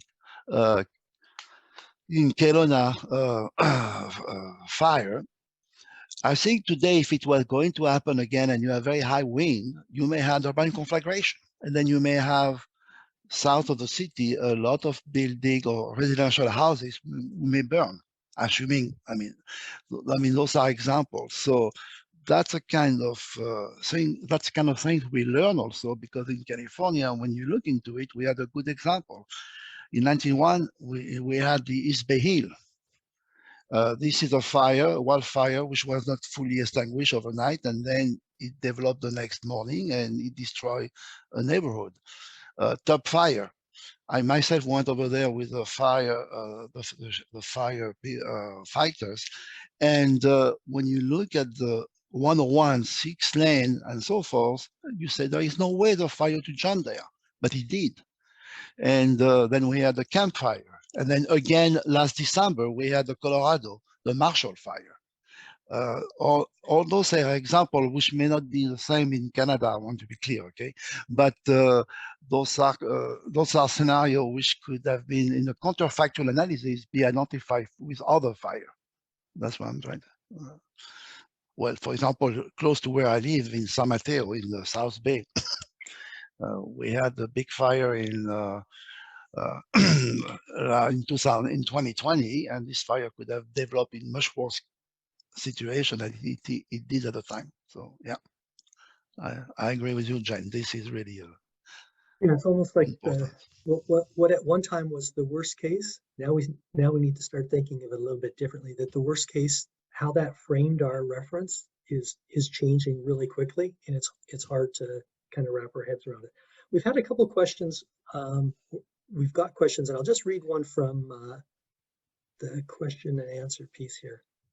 The question was around modeling for structure to structure spread of fire. Are there any models underway that are going to address sort of that urban conflagration where the fire basically moves through the standing homes?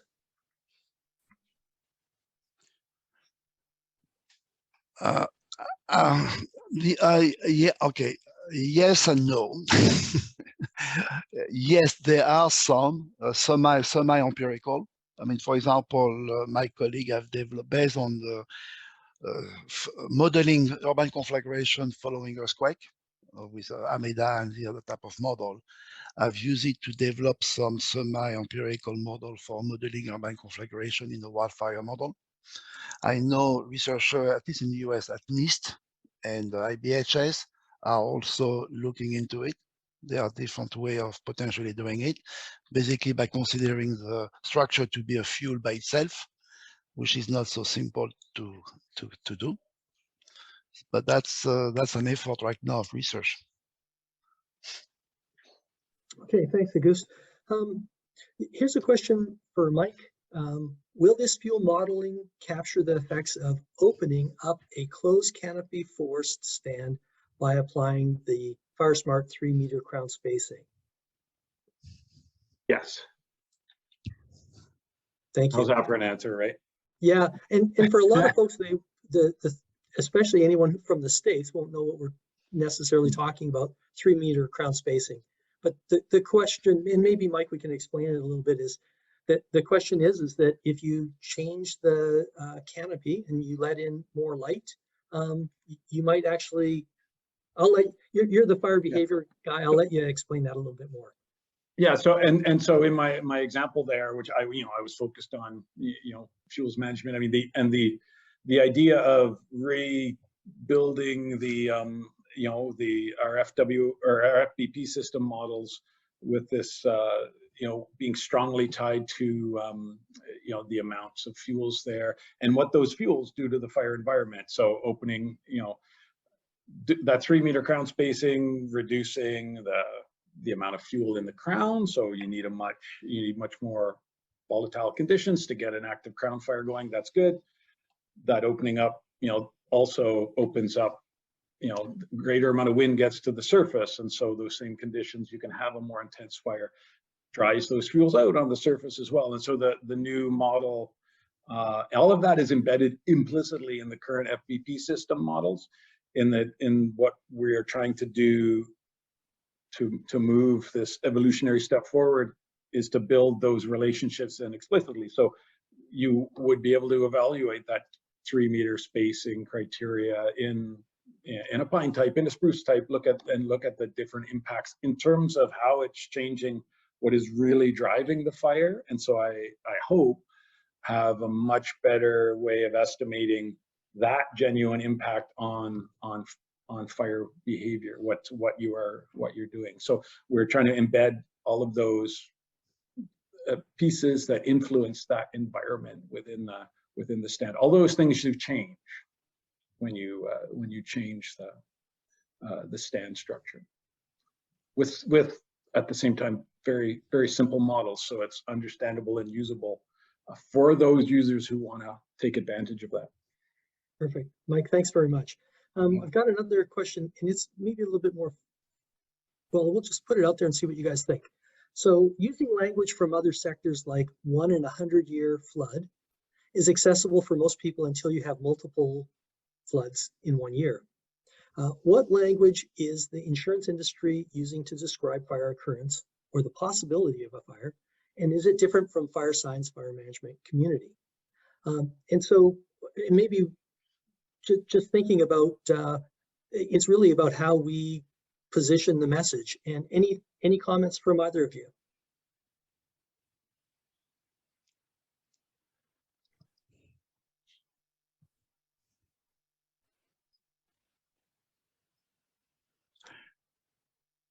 It's a tough question.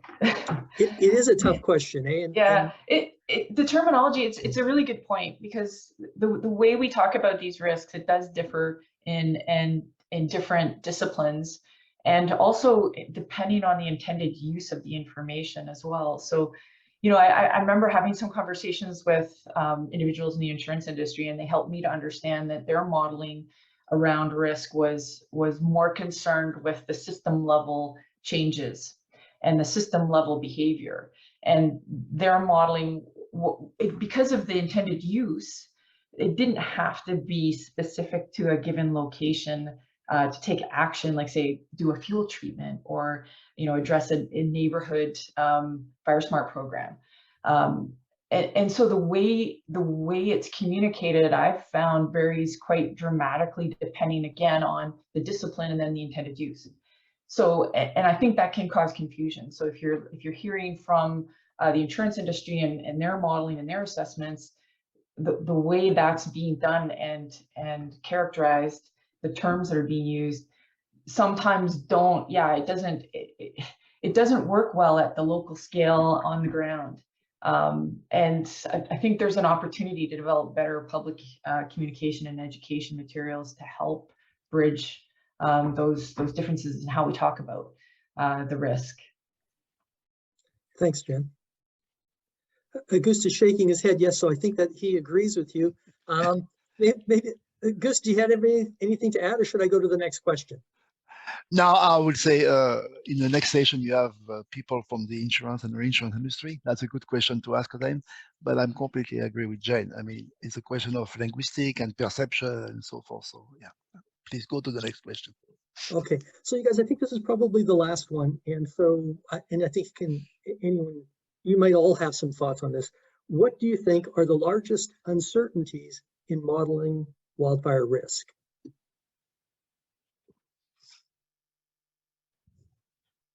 Well, I could talk about that one for a long time, Ray. So I'm not the one to answer it, but that's definitely, something I'm quite passionate about, is trying to communicate all of the uncertainties that we're dealing with.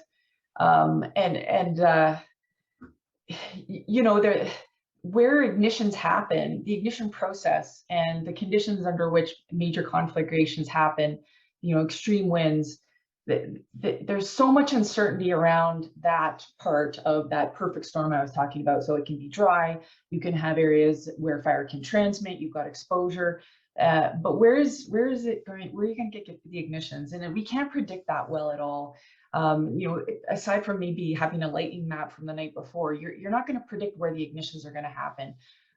So there's a ton of uncertainty around ignition processes and where they're going to play out. And we know, and I showed you those three maps, that on days when you had the Fort McMurray and the Slave Lake and the Lytton, hey, that could have happened in lots of different places. And the reason it didn't happen in those places is because you didn't have the ignition and the winds aligned.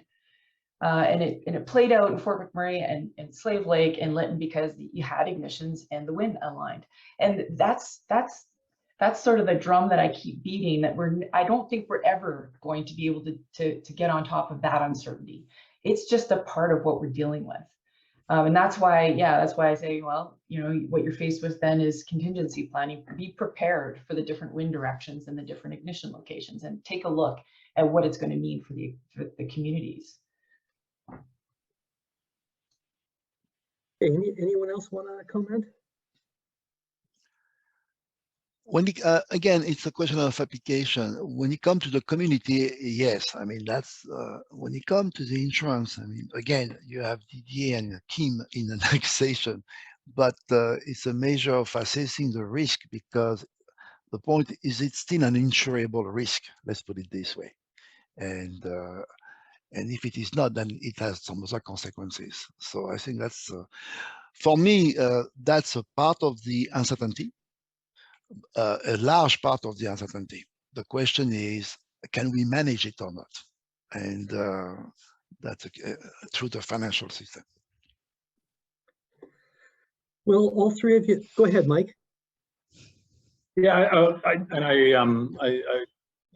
find I agree with Jen in this regard. I think that there's perhaps a nuance on the question of what is reducible uncertainty? What do we have a chance in the next few years about reducing, and what is irreducible uncertainty that you're just going to have to live with? And I think in the wildfire business, you are in a really complex system where where the ignition happens, what sort of fuels were there, what was the weather at that time, and all of those things. When did the wind gust happen? Was it in a jackpot of fuel, or was it in an area where the fire wasn't going to spread? Like, you are so bound by really fine scale situational factors that compound, that there's an irreducible amount of uncertainty there. That has to influence planning and decision making. Maybe on the human dimension side of it, one can reduce some of, people act in highly irrational ways or uncertain ways, I think there's a lot of uncertainty there that maybe could be reduced. I'm not sure. Again, you guys are the prevention and mitigation group as well. Obviously, that, I guess that's where, if you're talking about what uncertainty can we reduce, how can we peer through this mess, obviously that's where bang for buck is. I would think, just my opinion, right? You guys, this is so much fun. We could keep talking all afternoon, but I think I've got to turn it over to Glenn here. Before I do, I just wanted to thank the panelists for their time and sharing their views with us. I know that a lot of effort went into getting ready for this 7-minute presentation, which is very difficult to do. So thank you very much. And so I'm going to turn it over to Glenn McGilvery.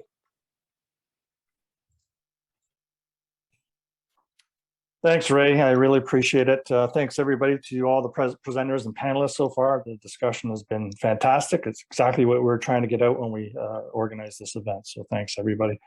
I'm moderating the second panel. The panel is Wildfire Risk Management.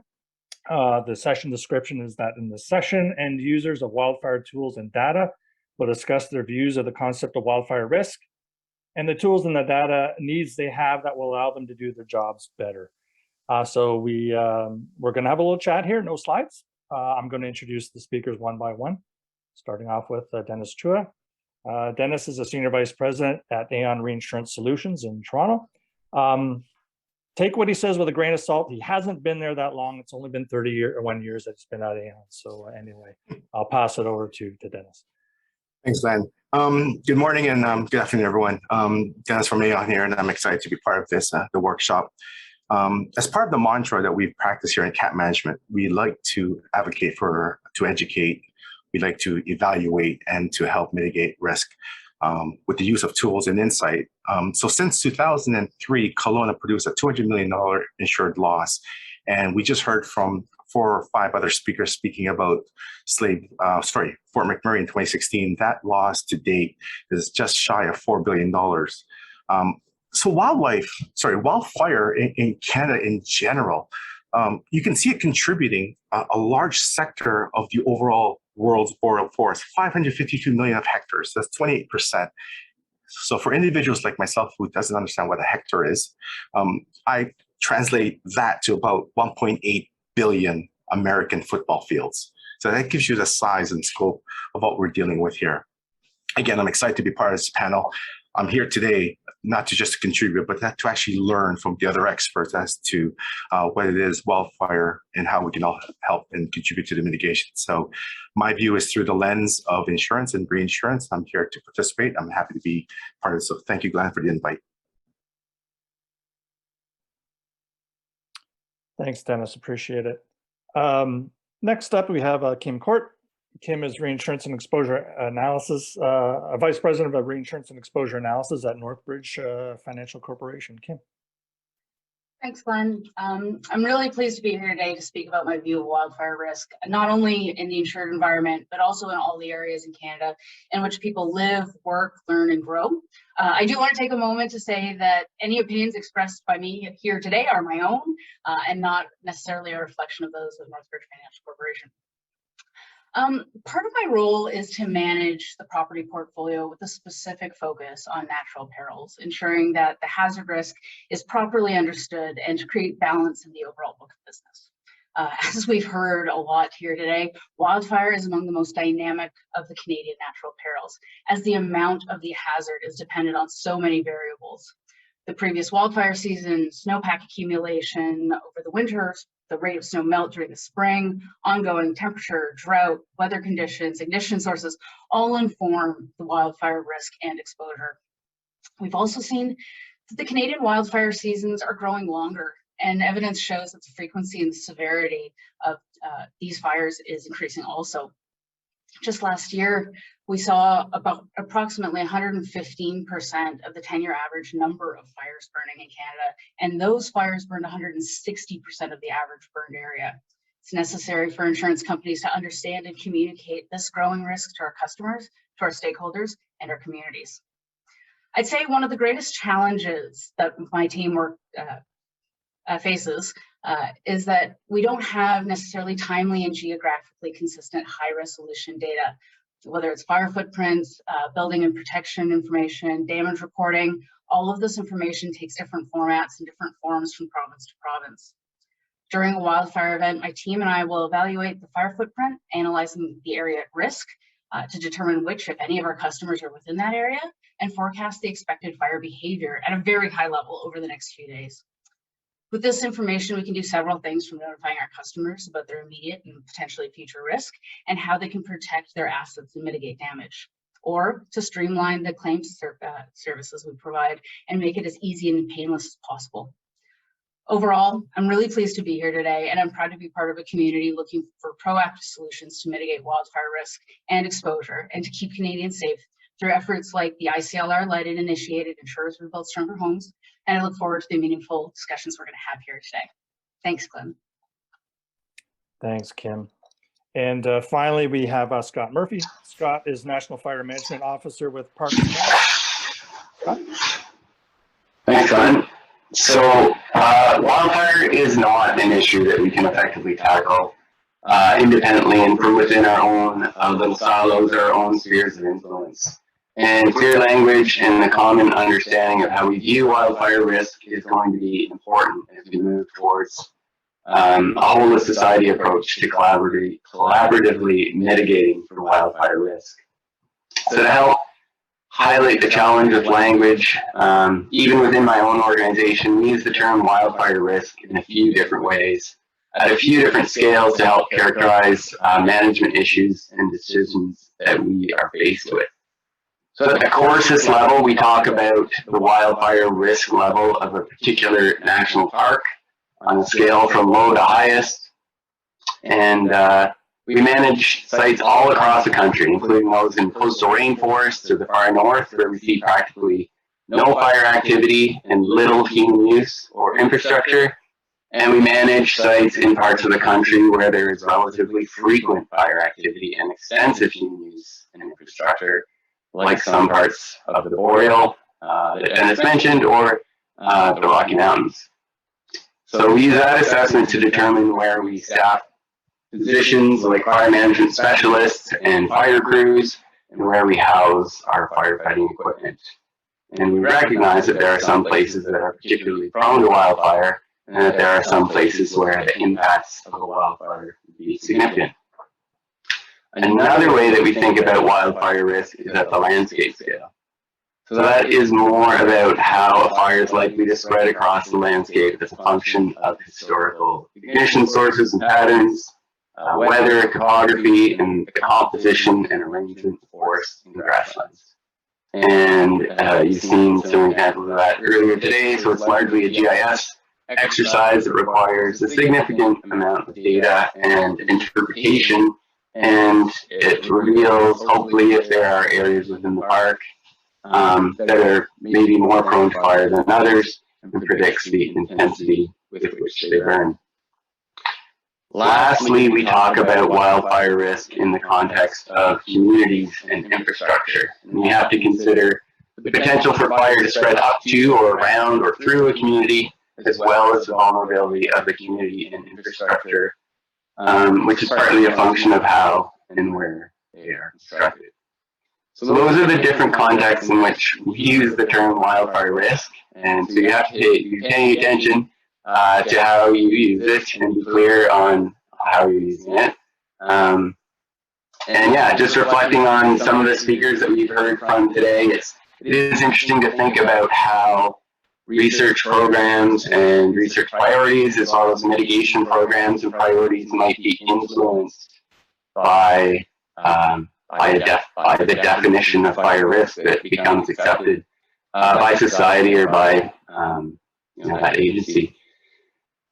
As far as needs and wants in the tools and data category, I guess I'm most keen to find a solution for measuring wildfire risk and the impacts of our mitigations around communities, infrastructure, and other values at risk. Ideally, it's a tool that can be used across the country at high and low complexity sites. So that would include, parks with embedded town sites like the Banffs and Jaspers and Waskatoos and Prince Albert National Park, as well as smaller parks with limited infrastructure. I would like to see a tool or metric that is sensitive to the type and scale of mitigation work that we undertake on an annual basis. So this is kind of to Mike's point, and commonly referred to as fire smarting. So that's like stand level or smaller interventions. And again, historically, our efforts have been focused on vegetation management, but there are other mitigations that are not well captured by some of the risk models. And then, yeah, finally, I guess hopefully the tool would be deterministic and repeatable, allow us to track change over time, and provide us with a metric to report to senior managers, central agencies like Treasury Board or Finance Department, and would be something that would allow us to forecast changes over time as a result of planned treatments or investments. So I'll end, Glenn, by suggesting that I think we're probably better at measuring and quantifying risk, as tricky as that is, than we are at measuring or quantifying the impacts of our mitigations, especially as we move away from fuel or vegetation management, and that might be an issue for us moving forward as we are trying to advocate for more resources to implement more mitigations in the future. Thanks. Thanks, Scott. Appreciate that. We'll get more into the mitigation question maybe in a little bit. But so first of all, I'm going to start with a couple of questions on my own, then we'll turn to the Q&A box. But though two of you work in the insurance world, all three of you are coming from pretty different places.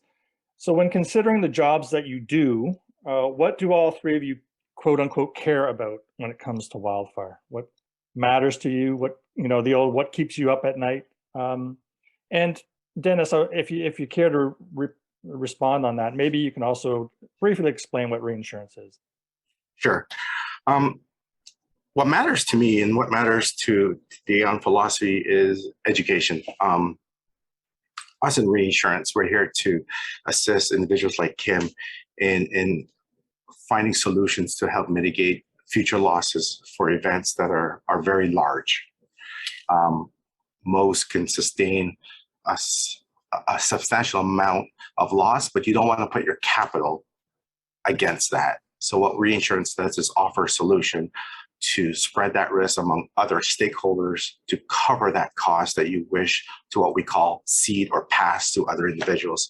So that's the basis of reinsurance.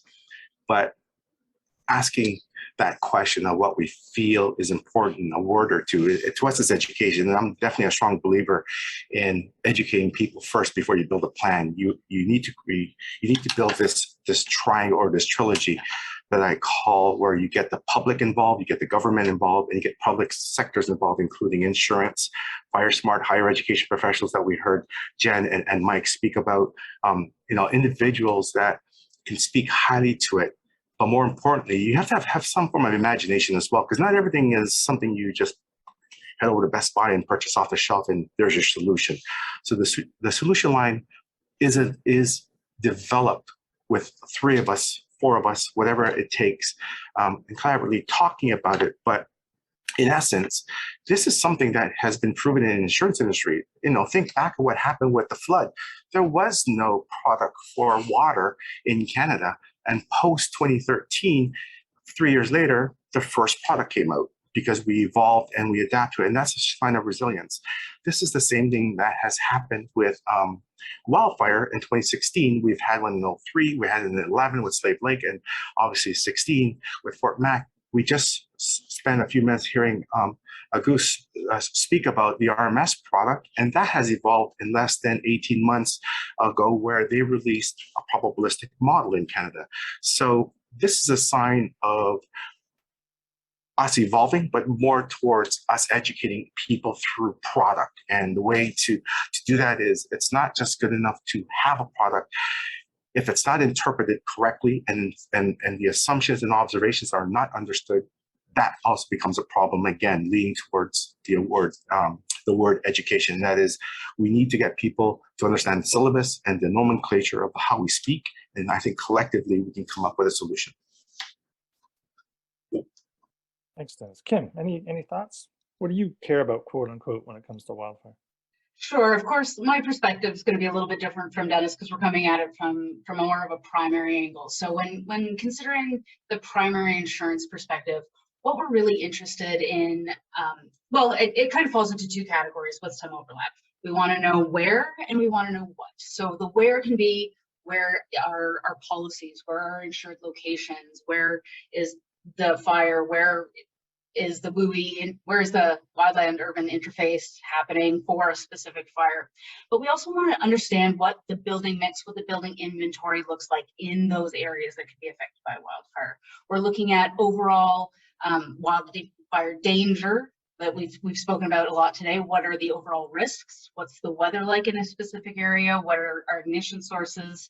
And it's key to remember that not all of the ignition sources are weather related. So are there long weekends coming up where people might be camping? Are there potential issues like that? So the what and the where are very important for us. But also, how are people going to move? I think that this is one of the key priorities, and I don't know that we've touched on it very much today.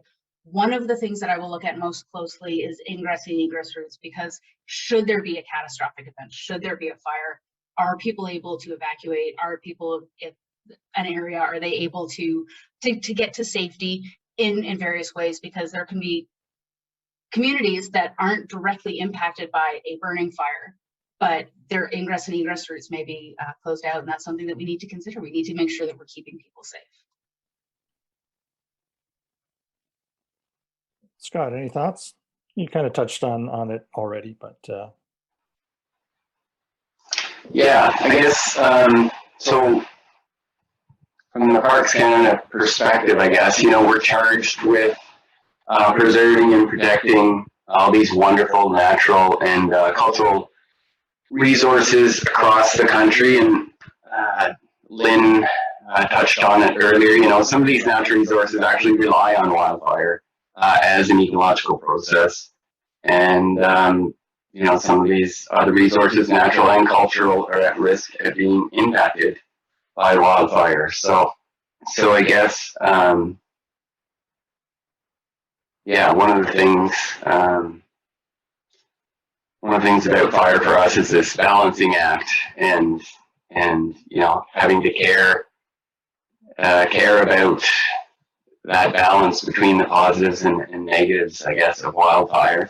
And then, of course, on the human side, like every agency in the country, like human life is our top priority in all of our considerations when we have these big fires on the landscape. And there's no doubt that some of these fires, particularly the ones we've seen in recent years, can be full-on disasters and human tragedies, and that is hard to see. It's hard to live through. It's tough for the people in the communities, and it's tough for the people who respond to them. And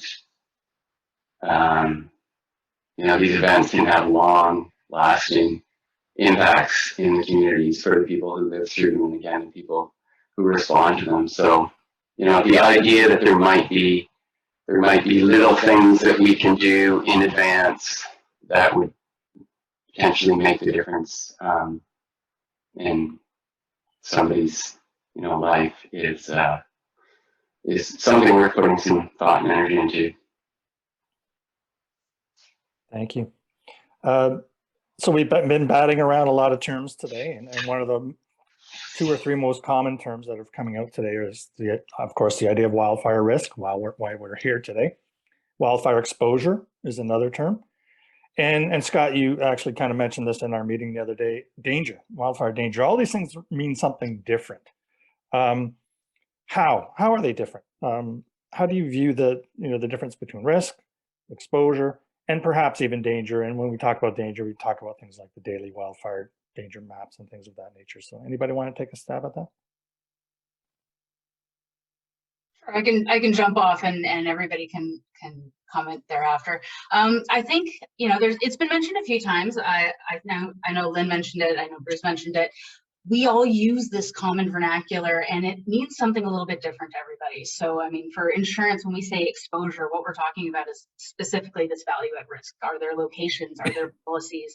Are there insureds in the area of the risk? So what is the exposure? But it's not just, do we have those specific locations, but what's their vulnerability? Are they wood frame? Do they have old roofs? Is it dried out? What does it look like? The land use, land cover, all that kind of exposure that we're interested in. The wildfire risk from this perspective is really the probability and the consequence of a wildfire burning. So should a wildfire start, if there's an ignition, how likely is it that it's going to catch? And if it does, how bad is it going to be? And I'll probably leave it to Scott to talk about the danger a little bit since he's already touched on it. But that's kind of the insurance perspective of exposure versus risk. Dennis, do you have a different view of that, or? Ditto. No, but Kim teed it up nicely for me, because at the end of the day, we also measure it that way. The exposure to us is understanding what's the concentration or accumulations around a certain area. The risk part of it is understanding the outside peril. And Lynn had an awesome slide on her presentation that had all of those buzzwords that surrounded that word risk, probabilities.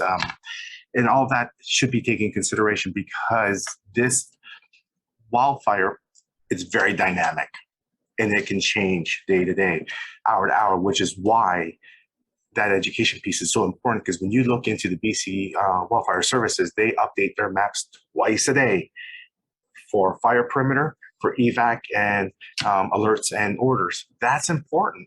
So Glenn, understanding those things, there, as Kim mentioned earlier, there's not a consistent way things are being collected as well. But if you had some consistency, we should be able to take that information, pass it on to our stakeholders so they can make educated decisions. And at the end of the day, that's all we're looking to do, is to make educated decisions. It's easier to make a decision after the fact. It's a lot harder to predict, because if we did, we'd be predicting numbers 1 to 49 and playing the lottery.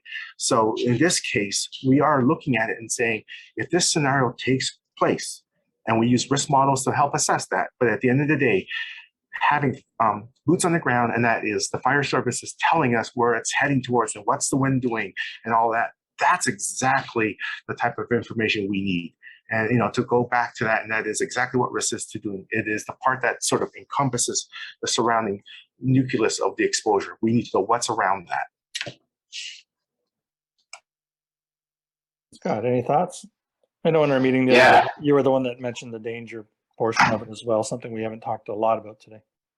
Yeah, and I guess I will contrast. I will get to fire danger by contrasting it with exposure, maybe. And Kim did a great job. So in my world too, exposure is all about the asset or the infrastructure, and exposure to a mechanism that would cause it to light on fire. So it goes hand in hand with that idea of vulnerability, and she mentioned as well. So it would be exposure to radiant heat, exposure to direct flame contact, exposure to embers. So, what are the conditions around that piece of infrastructure that would potentially expose it to one of those mechanisms of ignition, I guess. So I would contrast that fire danger. When we talk about fire danger, that is sort of independent of any potential impact. For us, it's more of a relative measure of the likelihood that a fire will ignite and the relative sort of speed and intensity with which it will spread. So fire danger is something that we are able to measure daily or even hourly. And fire danger is a metric that we use to decide where the arrow goes on the fire danger sign on the side of the highway, whether it's low, moderate, high, very high, or extreme. That is how we use fire danger. Right. So I'd be interested to know what's available to each of you in terms of tools and data to help you measure exposure and risk and deal with mitigation as well, and the impacts of mitigation on exposure and risk. What's missing, or what do you wish you have? What do you have now, and what do you wish you had to make your jobs a little bit easier?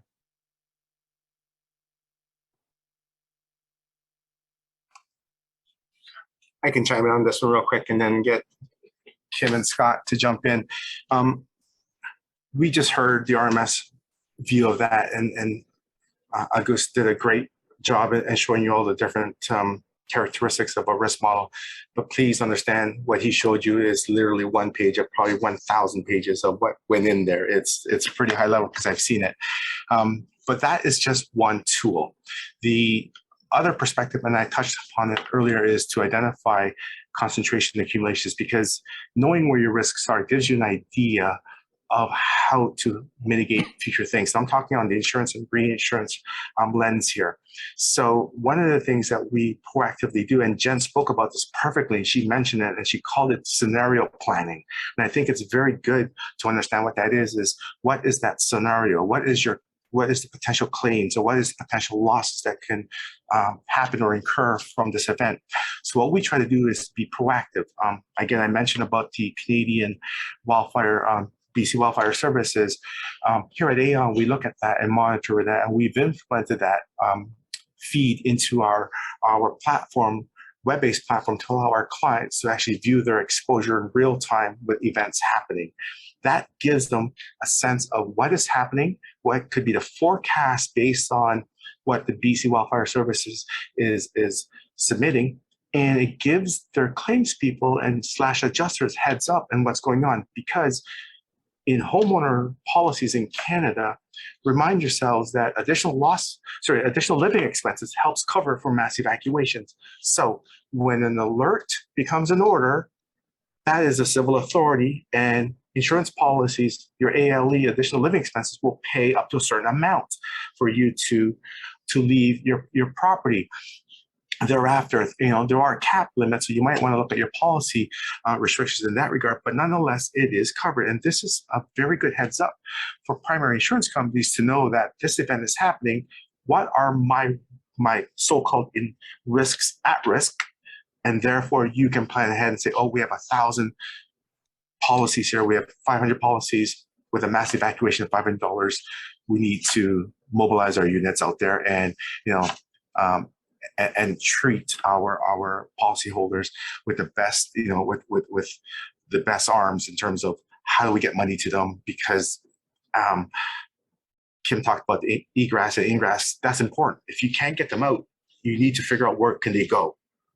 And sometimes that communication of an insurance company calling a policyholder and saying, we understand there's an evacuation, is everything okay?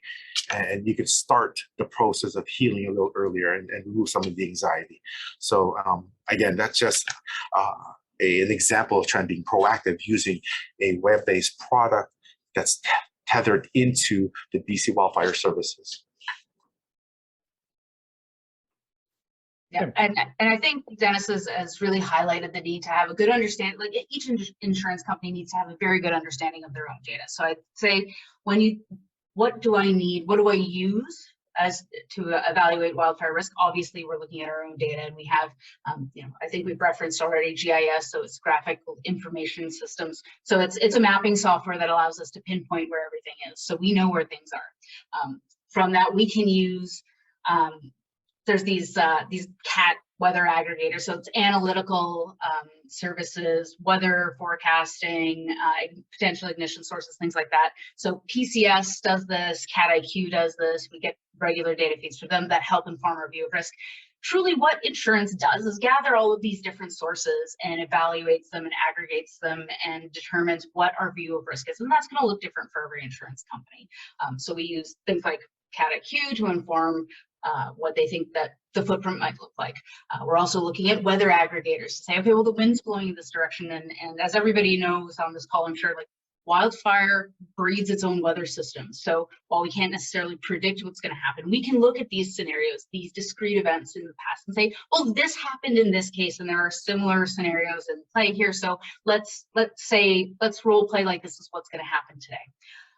We also use the local and provincial emergency management offices are incredibly useful. The provincial wildfire services have all kinds of information, again, at varying levels of resolution. So like Dennis said, the BC Wildfire Service, twice a day I can go in and I can pull the exact fire footprints and see if they've changed and help inform my stakeholders, whether it's management within the company, our claim services operators, our field operations teams, to make sure that they know where they need to be and have the information they need to have.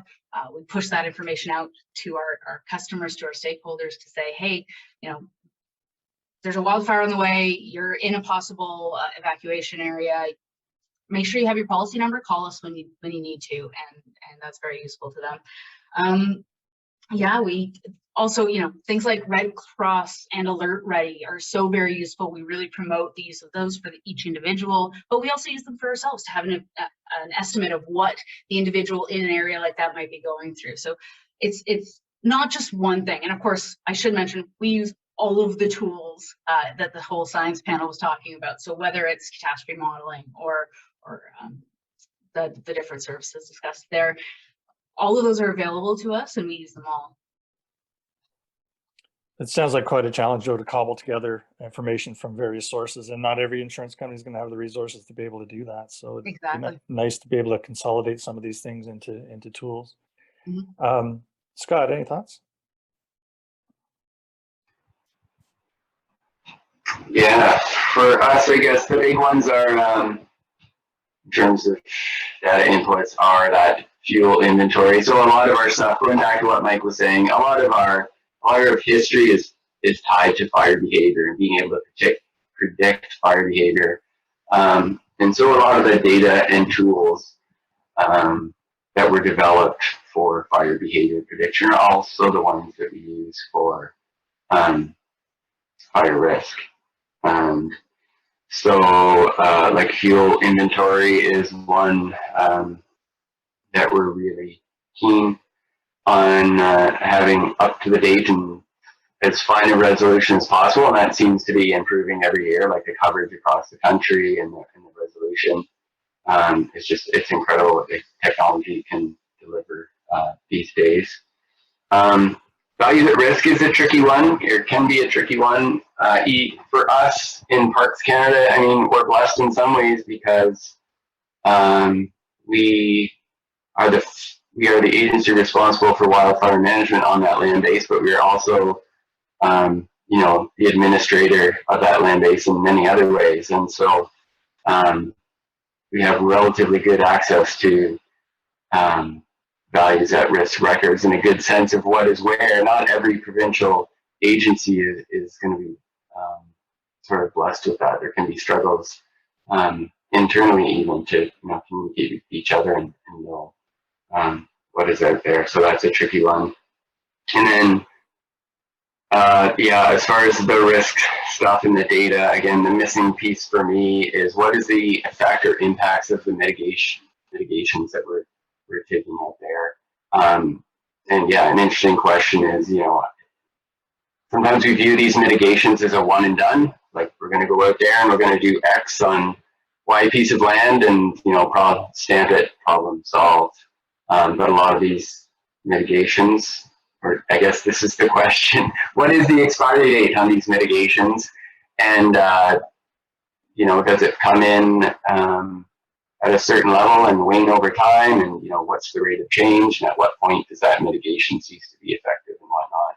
I think there's some room for investigation there. Right.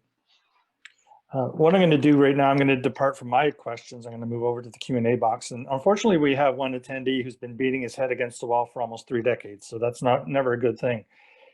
But his concern is that people claiming that insurance as a risk transfer mechanism is not exactly accurate. My perspective, he says, has been that insurance is a vulnerability risk control by improving resilience and recovery. The homeowner cannot transfer their risk ownership responsibility. What is the underwriter's perspective on this? Well, I can certainly start on that one. I agree, but I do think that there's some partnership. Obviously, I think homeowners have some skin in the game. It's better for everyone if we take some preparation, and both Jen and Auguste were talking about this. Preparedness is key. The best way to make sure that your claim, the best thing to do is avoid a claim altogether, if possible. I mean, in wildfire, it's not necessarily possible, but there are certainly things you can do to mitigate any potential damage to your home, to your business, and things like that. So it's very much a partnership, and we are our goal is to make sure that we are accurately evaluating what the risk is, communicating that back to the homeowner, incentivizing some preparedness as well, and then paying the claim should the unfortunate event happen. But yes, I agreed. And I mean, there is a certain degree of risk transfer, just like there is back over to reinsurance. That, you know, colloquially we say reinsurance is insurance for insurance companies. So there is sufficient coverage within the insurance community to make sure that we are able to pay claims, but agree that the responsibility for mitigation, for preparedness falls on all of us. Any thoughts, Dennis? I think Kim used a great word there. It is a partnership. You can't just have the insurance take that whole onus on, because bear in mind, they're not insuring one property. They could be insuring a good market share of that area. So the skin in their game is obviously trying to understand and underwrite the risk the best they can. And for them, they're going to ask you questions like, where, you know, your postal code, to give an example, postal code is no longer good enough in Canada. You want to get the street level, you want to get the most robust. And if it's in a rural area, you want to know what the quarter sections are. You want to get the most accurate to underwrite that risk. You want to know how close you are to a floodway for flood. You want to know how close you are to a WUI. Things of this is not new to the insurance industry, and we underwrite that for earthquake as well as we do for hurricane and any other peril. But when you come down to wildfire, I totally agree with you that it's not just about a transfer mechanism. You're not transferring the onus onto them to do the work. That's why I think the word partnership is so important, is the fact that they're there to cover you in case of a loss. And in general, most, including myself when I first started, didn't care too much about insurance. But then when you hear stories about how they have helped and changed people's lives, which is the onus, sorry, the backbone of insurance is, and that is to put you back in the same financial position as you were prior to a loss, they're also trying to get your life back in order. So, you know, if you are blessed to have a home that is near the forest, this is what you like, then you need to understand there is risk to that. Much like buying a home that's in a floodplain or in a floodway or near a river, you can't assume there is no potential of your home being hit by that peril. So again, I keep using that word education. It is knowing what you're buying, knowing what you're insuring, knowing what you have is the first level of helping to try to control the collateral damage that can come from an insured peril. So to that, I'll just end by saying, understanding all those little nuances can help build your Lego pieces and developing your wall to help protect your property. And that could be as simple as some of the fire smart things they ask you to do, you know, clean your debris, clean all the foliage, cut back some of your trees. Things like that can help. And it's been proven with what happened in the US with some of their fires and how it has stopped because of some of those suppressions. Thanks, Dennis. Another question, and I'm just going to set it up here, but for many decades in North America and other places, we've been using urban planning to manage flood risk, keeping people off of floodplains and things of that nature. We're only really now starting to kind of do that, apply those principles over to wildfire. And there's a whole discussion in the flood realm about getting people out of harm's way by buying them out, strategic retreat, as they call it. Is that something we should be considering in Canada for high-risk properties, high-risk communities? And do we need a high-risk insurance pool for wildfire?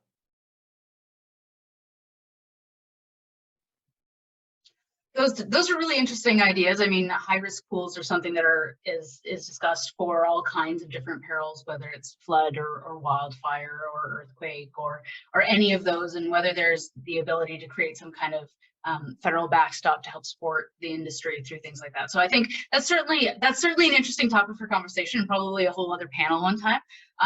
But the one thing I will say is I'll push back against being able to identify homes that are necessarily in high risk areas, because as everyone has said here today, the risk is so dynamic.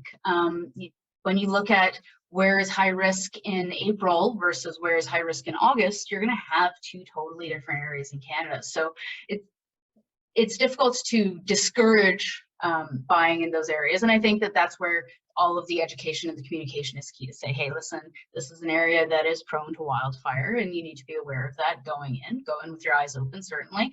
But I don't know that it's necessarily feasible like it is for flood.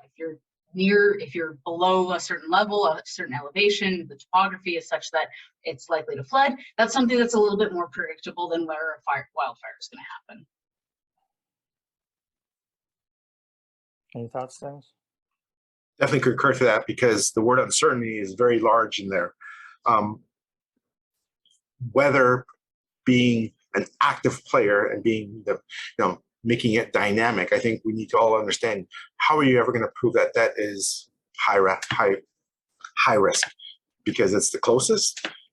And how do you justify a property burning that was considered low risk just because the heat dome came in that year and it has caused a little bit of controversy? So there's this is my view, there's just way too many parameters of that word risk, all of those words that circled the presentation we had from Lynn. All of that comes into play and you cannot understand it. Look at the map that Auguste put up there with all the different areas of ignition. It's everywhere. It's like asking, how do we stop hail in Alberta? It's going to happen. It's unfortunately, it's going to happen in areas that are going to produce damage. And the only way to do it is to educate and tell people what to possibly change their building characteristics to help suppress loss. Changing siding, changing your roof types and all that, putting your cars into covers to help prevent damage. Things of that nature. But to go more direct on this, there's way too many uncertainty around it. And I cannot see how you can put pins and say, these are hazard, these are less hazard. Don't get me wrong. We can say there is more susceptibility to something, but to define it as insurable versus uninsurable and therefore go to a pool, I love the thought. I think we need a bit more coffee to figure out a solution on that one. Yeah, I know Kim just mentioned risk from month to month, but it's more like hour to hour or day to day in some respects. And the issue is just I was just going to say, the issue is so pervasive. It's not, like you're saying, the flood one is a great example, or even like, tornadoes. You have a sense of where a tornado alley is. But wildfire, like if you were to take the footprint of, every fire in the last 25 years and make a map of that, and every footprint of, every flood and every tornado path, like the wildfire footprint would just be orders of magnitude larger than any of the others. I think there would just be so many insured properties that would land inside that perimeter would just be unfeasible. All right. So here's something for you, Scott, and this is directed to you specifically. Could we hear from Scott? If we had an unlimited number of firefighters, wildland firefighters, and resources available instantaneously, how could we employ the real-time data used, fuel inventory and wind, etc., that the staging process could be made more effective? Then step backwards, moment by moment, how can we use the data models and response to make things more effective and affordable?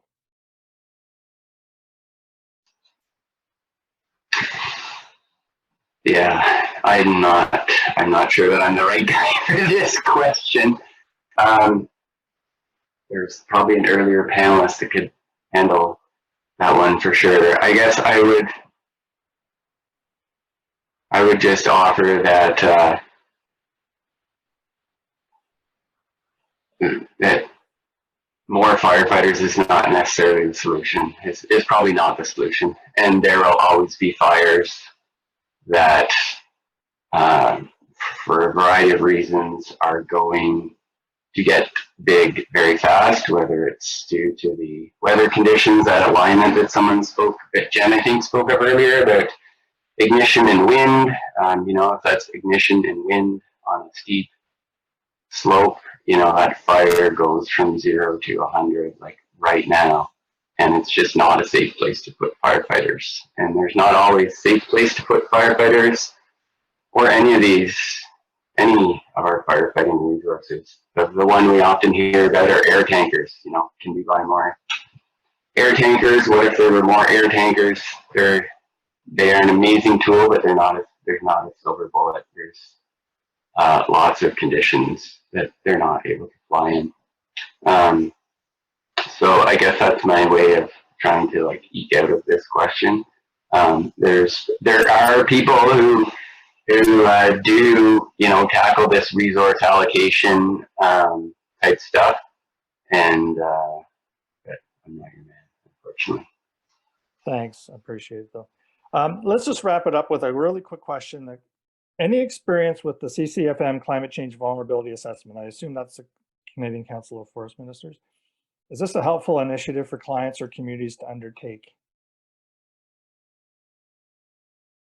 Anybody familiar with the climate change vulnerability assessment, CCFM? Scott?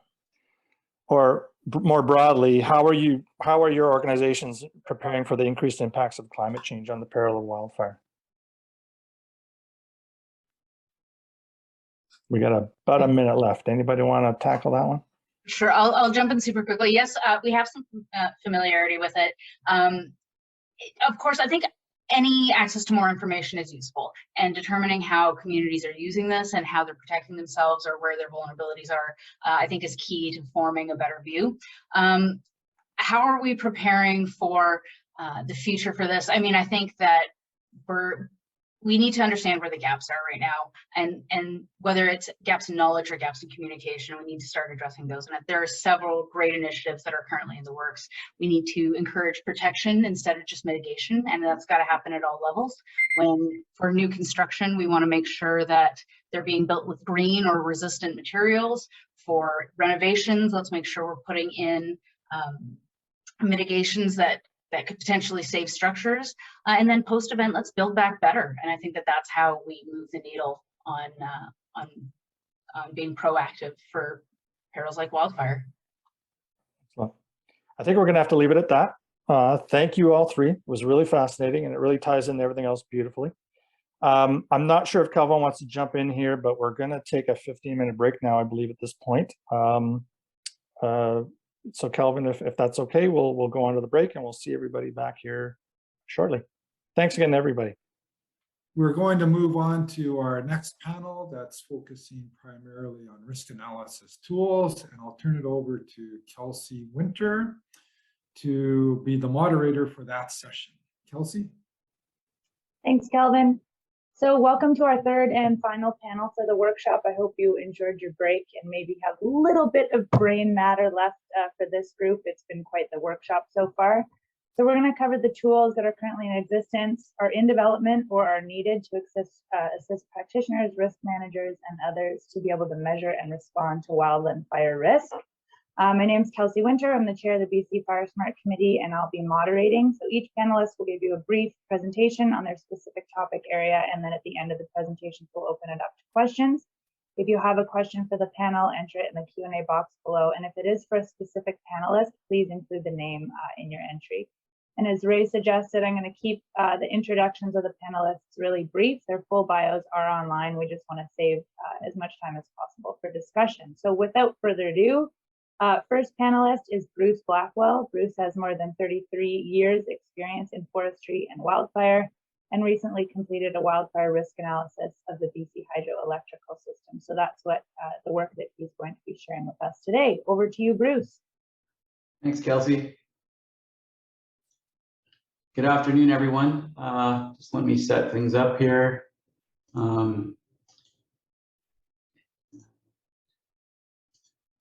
Yeah, so I was involved, I've been involved in developing risk tools for over 30 years in Canada. I've worked for insurers, major utilities. I worked on several fire management plans with the Alberta government where we use these similar risk tools. And I'm now working in British Columbia doing a provincial fire risk model for the province. After the PG&E fires in California, and litigation that took place, a lot of utilities were concerned about both their liability of starting a fire and the liability to their infrastructure. And there's been a number of fires that have heavily impacted infrastructure. BC Hydro developed a risk assessment tool in 2004 after 2003 in British Columbia.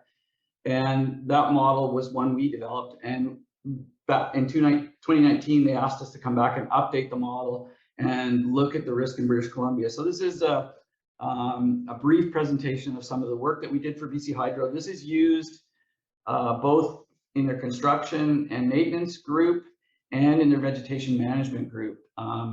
So the model applies, it's a provincial model, and basically there's over 19,000 kilometers of transmission lines. They have a huge overhead primary distribution line network. You can see that there in the secondary purple, and then 43 generating facilities. Any one of these components of their system has been threatened and or impacted by wildfires in British Columbia. So they have experienced losses, particularly to their wood pole lines. They have had to shut down generation facilities, and transmission's been affected as well. So they're not unlike many other utilities. They've had fire impacts. And this is their generation stations, dams, and other important infrastructure. So the area of interest in British Columbia is about 113,000 square kilometers. And if we look at the gross footprint, it looks something like this. So this covers a diverse area of the province, a diverse level of risk. The coastal risk obviously being lesser than some of the southern interior risk that you can see across the map. The model that we put in is really a probability and consequence model. And the thing that we looked at here is two sides to consequence. Consequence to a fire starting on the line and those public values at risk, and then consequence to BC Hydro infrastructure. So we looked at the risk perspective of the utility starting a fire and what their potential liabilities would be. And we looked at where their infrastructure could be affected. The data largely uses provincial data sets, fire weather, vegetation inventory, which has been converted to fuel type, standard Canadian Forest Fire Danger Rating System fuel types. We have a historical database of fire ignition and spatial fire, and we have standard digital elevation models, water, roads, et cetera. And we create three primary layers on the probability side. We look at probability of ignition, which is the historic lightning caused, human caused fires, ignition potential, which uses the WIP, the wildfire ignition probability predictor, and we create a probability of ignition. We also use that fuel type, 90th percentile weather, and the fire behavior prediction system to calculate fire intensity, rate of spread, crown fraction burned. And then we look at suppression capability, which is just a function of terrain, roads, aircraft flying time, and terrain steepness. I should say in other models, we've used burn P3 on the probability side, and we're actually working with some of the data that Jen Beverly's created in Alberta and combining it with weather to look at probability in British Columbia. So I recognize that probability has been discussed largely, and there's lots of uncertainty related to probability, but at least we're framing it in a probability framework, and we can look at it relative to consequence. And that gives us wildfire probability. And if we look at our overall, I don't have time to give you all the layers, but this is the roll up of all of those GIS layers to express as a probability. And if we look at BC Hydro's historical fires and where their system's been impacted, this lines up relatively well with what they've experienced in the last 20 years. That's the wildfire probability map. This is the, I'll go back. This is, let's start again. This is the probability of ignition. So you can see the ignitions are associated with roads, human development, largely. This is the fire behavior potential. This is using 90th percentile fire behavior conditions. And then this layer is the suppression response capability. And obviously the suppression response is related to how close you are to a big center like Prince George, Vancouver, up Fort St. John Way. There's aircraft and lots of capability in those locations. And as you go into more remote areas, that suppression capability is less. So those three primary, we call them component layers, are rolled up into an overall wildfire probability. And as I said, you can see it lines up relatively well with where BC Hydro's experienced issues with ignitions and damage to their infrastructure and potential damage to public values. On the consequence side, and this is the more interesting side, it's flexible to add in any data layer. We have a fairly generic weighting system, and we have developed a model that looks at the interface, water sources, which are primary water sources for drinking water. We have biodiversity in this model, and we have timber supply. All of these are kind of primary values that we're looking at. In the model that we're building for British Columbia, we're using what's called the RSWAP list, which is similar to this, where human life and property is the number one rated value, and the other values are lesser in the model. And so we roll those all up together to get a map of consequence to public values. And so we start off with, here is our interface concentration. So this is the density class of structures across the province, red being the highest density class of structures and green being lower. We looked at watershed sources. So those are community watersheds. They're point sources that people draw water from for drinking water. So they're obviously impacted by fire and are an important element of public health and potentially public safety. We looked at biodiversity. So these are some of the reserves like caribou habitat, grizzly bear habitat, and other important wildlife and biodiversity features that the province has regulated protection of. And then finally, we have timber values. So this is a model that looks at the volume, the quality of species, and the accessibility of the timber and where it's most valuable across the province in terms of supplying timber to the industry. And then all of those values are rolled up to come up with a consequence to public values. We also did to infrastructure. So we looked at the criticality of all of their system, the proximity to roads, the terrain steepness, which drives how easily they can get to service their infrastructure, where the line offices are, and ultimately where the consequence to the infrastructure is. And so if we look at that quickly, here's the criticality. So I worked with BC Hydro to identify which parts of the system were critical and lesser parts of the system. This is looking at proximity of roads to get to and from their different distribution, transmission, and generation facilities. This looks at terrain steepness, which ultimately drives whether there's road access or whether it's largely serviced by helicopter. And then finally, we've got distance to line offices, and you can see that the northern transmission lines have more remote access to Queen Charlotte's and northern Vancouver Island. And then finally, we get an overall consequence to their infrastructure. And so basically, we combine those, the probability and the consequence, and we get a risk assessment that looks at risk to public values and the risk to infrastructure. And as I said, BC Hydro is using these tools to make decisions around where they should be focusing their vegetation management, where they should be upgrading their system to make it more fire hardened, and also how they might respond to fires in terms of protecting some of the infrastructure. So it's received a whole host of uses, and it's working its way through the Utilities Commission and used for a number of justifications in that management. So brief and short, I look forward to your comments and questions at the end of the session. Thank you. Thanks, Bruce. Our next panelist is Michael Curry. Over the last 25 years, Michael's worked with the Insurance Advisory Organization and the Fire Underwriters Survey in developing digital fire risk index systems that connect level of emergency preparedness of Canadian communities. So Michael is going to be talking about the Underwriters Index for wildfire risk. You're up, Michael. Thank you very much, Kelsey. Can you just confirm that you can hear me? I can indeed. Thank you. Okay, so I'm just here to talk today about fire risk indexes, which are relevant across Canada. Just so you understand, fire risk indexes can be done across a continuum from very simple to very complex. They've been around for a long time.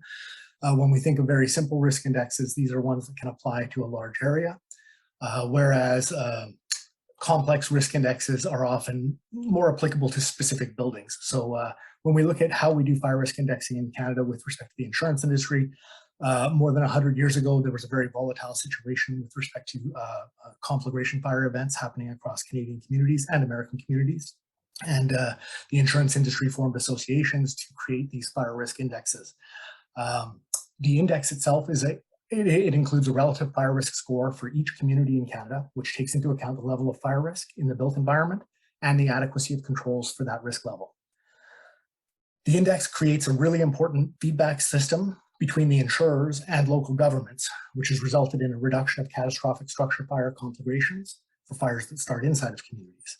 It's also resulted in ongoing investment of over $4 billion per year in local emergency response capacity across thousands of Canadian communities.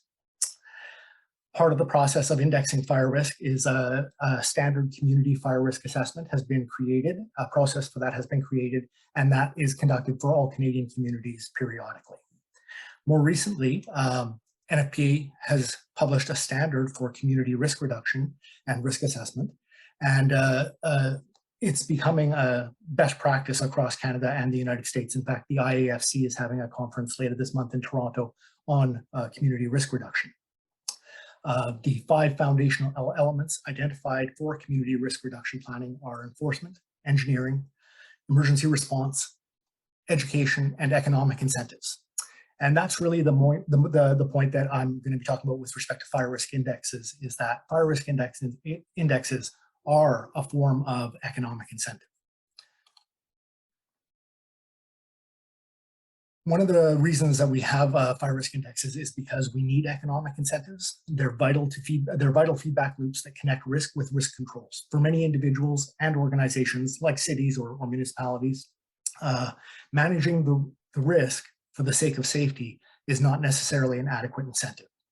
This is particularly the case when managing the risks is costly or the perception of the hazard is unclear. And that's something that resonates around wildfires. There is a lot of unclarity around what is the level of risk for any given location or community, and what is the impact of any mitigation that one might take. A key issue historically is for fire protection has been that insurers carry the financial risk of loss, but municipalities are better positioned to control the risk of severe losses by funding fire departments and water infrastructure and limiting the building risk that they allow to be built. All stakeholders should consider the potential benefits of a long-term change in the way risk is controlled and commit to an economic feedback framework accordingly.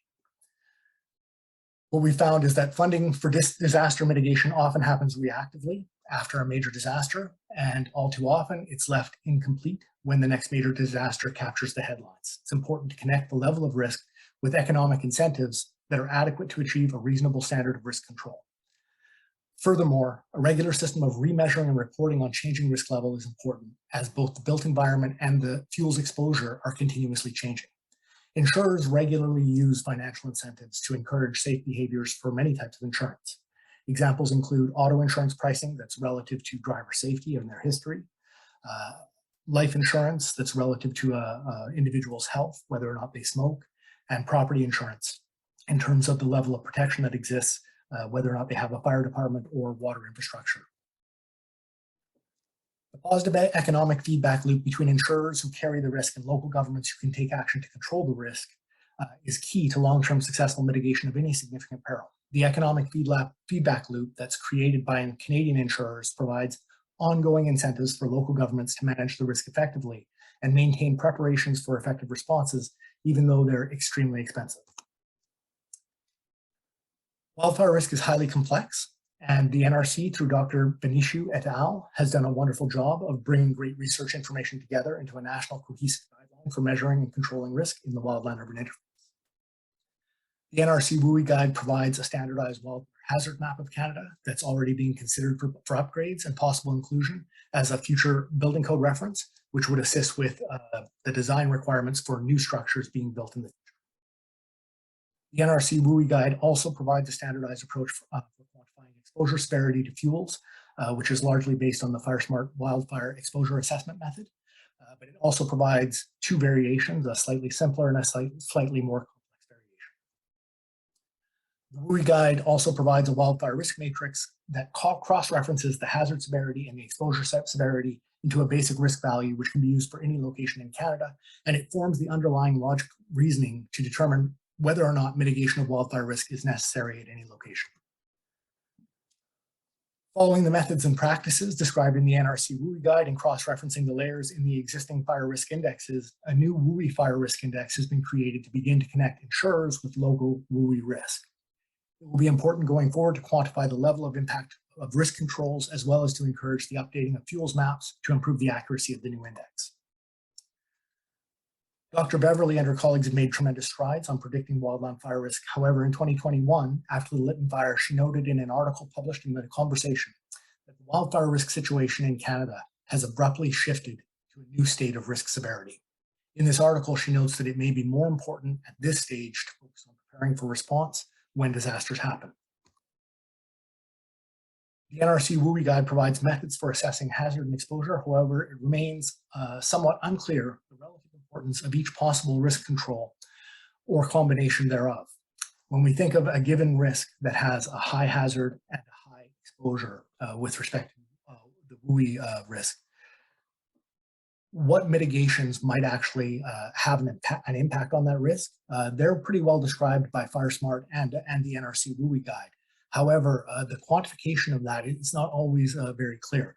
For example, if they change their roof from a Class A to a Class B, or from a combustible roof to a Class A roof, what is the actual impact? How much does that reduce their risk? Versus if they improve their deck to a non-combustible surface, or if they incorporate or build water supply infrastructure, incorporate exposure, exterior protection, these kinds of things. If they take action and spend tax dollars or their own dollars to mitigate the risk, what is the quantification of the change in the net risk when we go back to that basic risk matrix looking at exposure and hazard? It's our hope that the WUI Fire Risk Index will assist insurers and local governments to establish a feedback system that improves standardized risk measurement of the WUI fire risk, as well as appropriate levels of incentives for risk controls that are effective at reducing the severity of losses. That's the presentation. If anyone has any questions, feel free to reach out to our offices. We'll be happy to assist. Thanks very much, Michael. And if you do have questions that are coming to you while you're hearing these presentations, please remember to put them in the question and answer block below. Next up is Chris Stockdale. Chris is a research and extension scientist for the Canadian Forest Service based out of the Northern Forestry Center. And he's going to talk to us today about burn P3. Chris, you want to share your screen? Yes, just half a second here.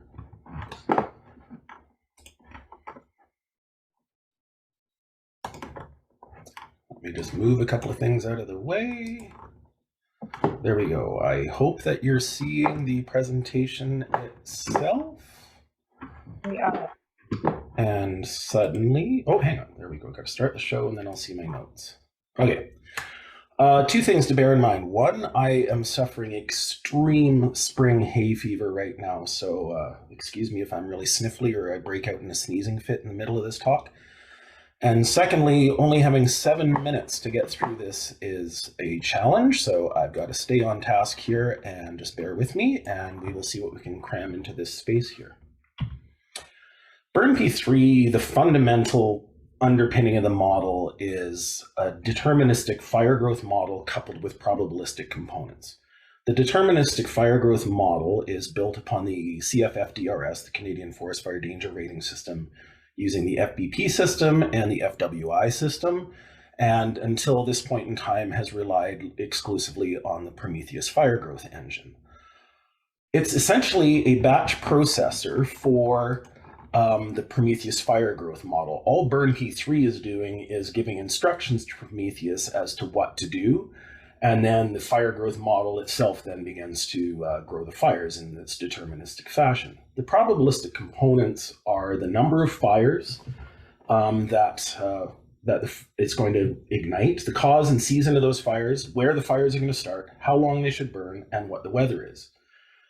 With this information, it helps us to get some insights in terms of where a fire is likely to start, where are they likely to spread, what parts of the landscape are more susceptible to fire than others, and how does fire likelihood vary by season or time of year.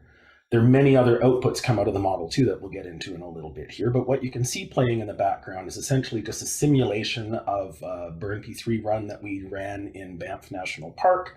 And it's just showing a whole bunch of fires that burned within the vicinity of the town site of Banff. And as areas reburn, you can see that the landscape itself kind of gets dark. Like the map is showing darker. These are the areas that are more susceptible to burn under the conditions that we fed the model. There have been a lot of studies done using the Burn P3 model to simulate burn probability. And basically, if you can imagine a fire management scenario, there are ways you could figure out creatively to model it in the Burn P3 framework. And these studies were summarized in a review paper we wrote 3 years ago, where we found more than 130 different studies that use the burn probability Monte Carlo simulation approach to fire risk modeling.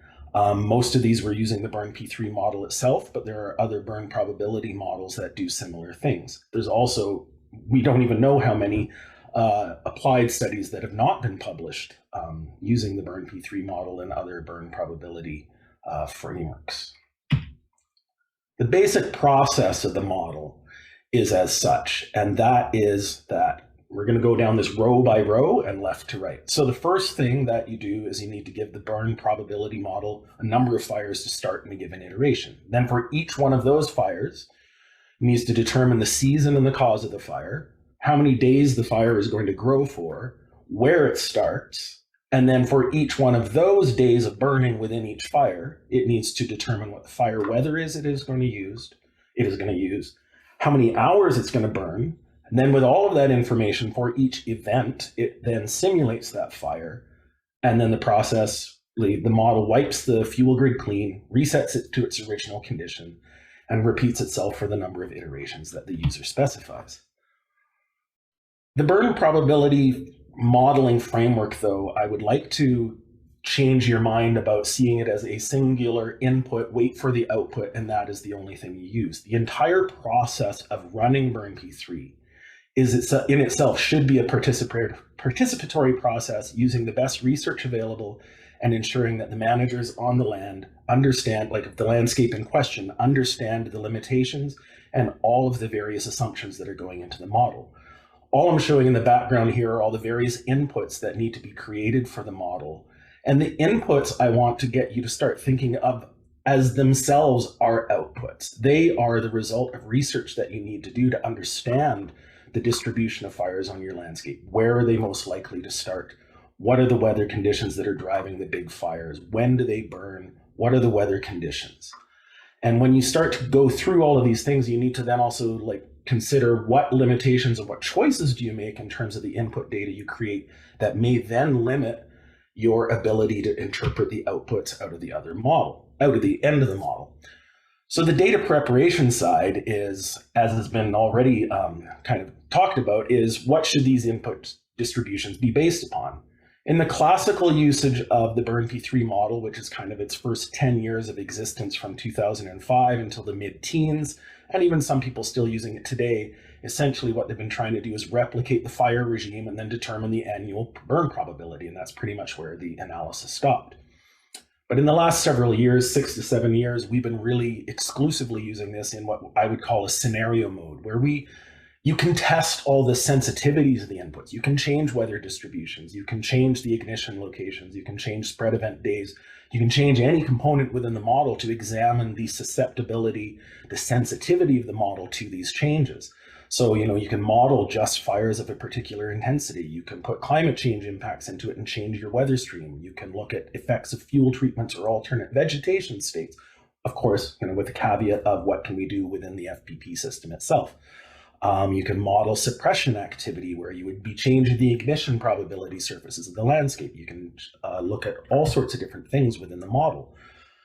And it's important that the inputs are representative of the expected conditions that you're facing and that they are relevant to the scenario that you're testing. I've put this figure up here. It is a recently published work by Jane et al. From 2022 that shows the trend in FWI, Fire Weather Index, initial spread index, and vapor pressure deficit from the 80s to the present day. And what you can see is an increase in all of these fire danger metrics, which, as has already been highlighted, using historical data to try to predict present day fire activity is almost certainly going to underpredict fire activity on the landscape. But that doesn't mean you cannot alter these inputs going into the model to make these changes. I also encourage users to dig deeper than just looking at the annual burn probability map. The top left panel here, this is from work done in Waterton Lakes National Park several years ago that is yet to be published, but is getting close to a published point, is if you just look at the annual burn probability, the mean being the top left, this would be the traditional figure that would be produced by a burn probability model in the past. And the top right panel is just showing a zoom in on the town site of Waterton. This is before the Keynote wildfire, by the way. But if we partition the outputs of the model to the various seasons that we put into the model in terms of fuel conditions and weather conditions, you can see from the spring to the early summer to the late summer to the fall, a tremendous change in the burn probability and relative fire likelihood across the landscape. So if you then compare subsequent wildfire activity, here's the Keynote wildfire shown on the right-hand side here, just in the areas that are grayed out on the map. The Keynote wildfire burned under late summer conditions. Had we compared the Keynote wildfire to the annual burn probability, we would have got a moderate fit and like, yeah, sure, it's showing higher elevated areas of burn probability there, but it's not the most susceptible area of the landscape. But we get a much better fit when we compare the fire activity to the season of the simulated fires. Ditto in Banff National Park, where we've done some modeling too. Again, this is unpublished, but is about to be out there in the next few months. If you look at the summer burn probability on the left-hand side of the map here, and this also shows the area circled in red was the Devil's Head fire that burned in the Ghost Cypress region of just on the border of the park and into the provincial lands outside of it. The right-hand figure is showing the average, like the burn probability distribution of the full modeled landscape. And then the orange is showing the proportion of the area. This is within each area. That's why it looks like it's so much larger, but the proportion of the area that the Devil's Head fire burned. And when you look at the Devil's Head fire, it burned almost exclusively in the areas of the map that are showing 3 to 4 times elevated burn probability over the landscape average. Where we're going in the future with this, and this is the last slide, is that we have a Burn P3 Plus in the works right now. It is coming soon. We're anticipating releasing this at the Wildland Fire Canada conference in the fall with an associated workshop. It's leveraging an existing modeling platform called SynchroSim that has been designed by Apex RMS, which allows numerous models to interact with each other, which gives us massively increased flexibility and speed of processing. It is going to be FGM, that is fire growth model agnostic. We currently have it operating with the cell to fire growth model, as well as Prometheus. And when PSAS, for those of you who know of PSAS, comes online, that will be included in this. It also gives us the chance to investigate fuel succession potential. It's fully integrated with the R programming language, and this will be open source and highly customizable. So with that, I will leave it to the next speaker or the panel discussion. Thanks, Chris. Great job on the 7 minutes. It's a hard task. I was 2 over, but that's okay. No one was counting. Our final panelist is Quentin Nelson. Quentin is the new Mitigation Department Manager with Finesse, and he's going to be presenting Lightship as a decision support tool. So over to you, Quentin. Perfect. Thank you. I'm just going to share my screen here and get this up. Well, I'll just wait for the last presenter to stop sharing his screen and then I'll share mine. But good afternoon, everybody. Before we get started, I would like to acknowledge the land from which I live and I will be presenting on today, which is the unceded traditional territory of the Secwepemc Nation. Today, for the focus of my presentation, I'm going to be going over the tools and products that Finesse is able to help First Nations in BC with respect to wildfire mitigation. So essentially reducing communities' risk while increasing resiliency. The focus specifically is going to be on the community fire smart priority zone planning that we have going on Finesse and the development of these community wildfire risk assessment reports and how this information is going to tie into integrated fire management planning, which is where we're tending to go. So I'm just going to share my screen. All right. Let me know if you guys can see this and you can hear me all right. We can see it. We can hear you, Quentin. Perfect, thank you. All right, so the next slide here. So for the focus of today's presentation, we're going to look at an example from the Nikamin First Nation, which is in the Kamloops Fire Center here in British Columbia. As you can see here, so this is the community planning zone. So this and those awareness reports that I just talked about, they're essentially provided by Finesse and available to all First Nations. We're actually just putting the final touches on them right now. But this initiative was designed in combination with the Fire Smart Priority Zone concept. So I've been hearing lots of discussion about fire smarting and other tools throughout this presentation. So we took those concepts as well as our First Nation structure locations, which you can see as the white dots right there. And we took the PSTA fire threat layer data, which is supplied by the BC Wildfire Service, and that to increase community resiliency and reduce risk from wildfires. So something I did just want to touch on briefly here, as you can see for Nikamin, we got all these numbers and stuff here. So this is based on threat rating.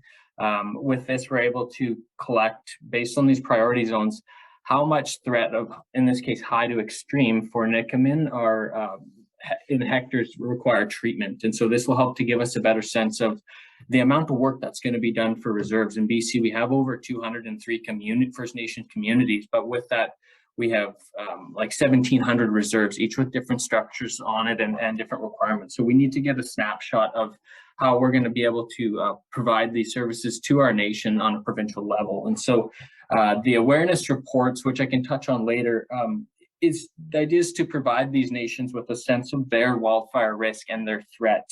And it can complement the development of community wildfire resiliency plans or community wildfire protection plans, depending on which one you're dealing with. And it can kind of provide efficiencies for data collection and help aid these communities and consultants in the development of plans. And so a couple tools that we're going to be looking at here will help these communities evaluate their risk, and they're, like I said, will be included in these community awareness or community wildfire risk awareness reports that we're able to provide. So here, one of them, the big ones, is wildfire threat. And so I guess I'll take a quick step back to, we have the WUI threat rating or risk class rating from BC Wildfire that we can overlay as well, because that plays a big part in our funding programs and determining initially how much funding communities can get. So it's really dependent on their risk, but we can then go further and talk about their wildfire threat. So this is going to be that key component in the community fire smart priority zone mapping, right? By understanding this threat, it can aid in such things as fuel treatment prioritization. So for community wildfire risk reduction objectives, training opportunities, funding amounts, etc. So you can see here we have the Nikamin Reserve, and you can see the threat layers here. So we're pretty much into high to extreme, which I kind of brought up earlier. So having this layer available will really start to give communities a sense of their threat, and then we can overlay the risk and really understand that where this community needs to go to be able to be more proactive. And so I'm just going to touch on the wildfire mitigation areas too. So here's treatment areas that were previously completed through our funding programs. And so with wildfire risk reduction and fire smarting, we focus on the values, and in this case, the structures, and we work our way out. So with this data that we can put on our Lightship decision support tool, we can overlay treatments from our various funding programs, such as Community Resiliency Investment or our Indigenous Services Canada program, which is a federal program that we get to that caters to nations on reserve to be able to reduce their risk, that avenue as well. But on our decision support tool, we can provide information or I guess collect the information such as total hectares treated, pre and post stems per hectare, treatment year, as well as pre and post wildfire threat rating, because we're trying to reduce those moderate, high, extreme threat ratings down. And then to add to that, we have the, in this example, the VERS infrared detection data. So in this case, it came from the 2021 wildfire season. So this data was used to determine the kind of wildfire direction or rate of spread for the First Nations communities, in this case for Nikamin, but we were able to apply this provincially and look at the snapshot because there were many wildfires going on throughout the province. So we were able to use this to see the ones who were at risk and the ones who were being impacted from the wildfire. And so for those of you who might not be aware, feel like the majority of you are, that the cluster of flames is essentially, the bigger the cluster, the more flame activity, fire activity there is in areas. And so we're able to use this data then to overlay and overlaying that fuel treatment history that I talked about. And then there's reserve layers, and you can really see how potential treatments are influencing fire behavior around the community. And then as such, we can go one step further, and we can relay and provide this treatment data location to first responders so they can evaluate suppression opportunities on the ground. And then with that too, some added tools, access to this information. We have burn severity, so we're able to look at and see where the highest impact came from the wildfires, and we can, it's all publicly available data, so we can use this to help nations in their forward planning and look for potential impacts such as landslides, debris flow, etc. And we could even use this in our freshet planning as well. And then some more information is Sentinel satellite data, Sentinel Hub satellite data. So the blue is essentially that higher moisture piece here, and the red is the lower available moisture. So we kind of start to begin to look at drought conditions, and essentially in the case of Nikamin, we're able to view how much available moisture there was at the time of the wildfire impact. And we can also see how the placement of fuel treatment locations kind of may influence these conditions into the future. So I keep reiterating, like this is essentially an awareness report to be able to provide nations with some sense of where they're at, because they often don't know, or in various states of what kind of, how much progress they've made around their community in terms of mitigating and being more prepared in the face of wildfire. A couple other things too, the vegetation, with respect to vegetation resource inventory data, which is the next few pieces. So we have the live stems per hectare. So essentially the yellow means that there's fewer stems per hectare, and the darker colors mean there are more stems per hectare. Now, I know here there's probably like, well, how do you know the difference here and there? On our Lightship tool, we can click on individual polygons, and it'll be able to kind of give you the label of roughly how many stems per hectare there are in that specific polygon.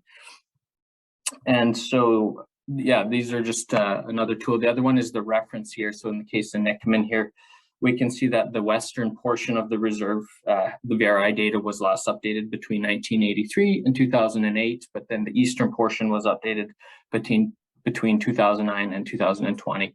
So also keep in mind that, we're providing these reports, all this stuff just still needs to be ground truth, but it just helps to give us a better sense of where things are at. And so in the case of having the western portion, having the VRI data updated, I would say a while ago compared to the east, then we know that there might need to be some updating in that section. And then another part is projected tree age. So the darker colors indicate the younger trees, and then yellow indicates middle trees, and then green indicates the older trees. So this can help to initially stratify treatment units, delineate understory versus overstory treatments. We can kind of look where there's opportunities for merchantable timber harvest or not, and how it'll kind of influence our funding applications and wildfire risk reduction treatments. And then we also have the dead stems per hectare. So yellow indicates fewer dead stems per hectare, as you can see, and red indicates more dead stems per hectare. So this is to determine potentially high hazard fuels where they exist, and start looking at fuel loading. And then same with crown closure here, just another piece. So red indicates less crown closure, and in many cases, sagebrush and rocky slopes around Nikamin. And then the green indicates higher crown closure, which is more appropriate for wildlife habitat. So essentially, these are kind of added tools to help make more informed decisions on the land base. And then with this one, we've got whole stem biomass. So red indicates that lower biomass, yellow more available biomass, and then green indicates the most biomass. This is where we can, another tool to use in our field treatment location, especially from a wildfire risk reduction perspective. And you can see like the green section at the most indicates anywhere from 481 to 671 cubic meters per hectare. And then so this might play, we'll see if it lags, but essentially some of the work that our decision support department is doing is 3D modeling on treatment units, and collecting data in a meaningful way will produce some meaningful results. So I'll see if this can play. If not, I'll have to see.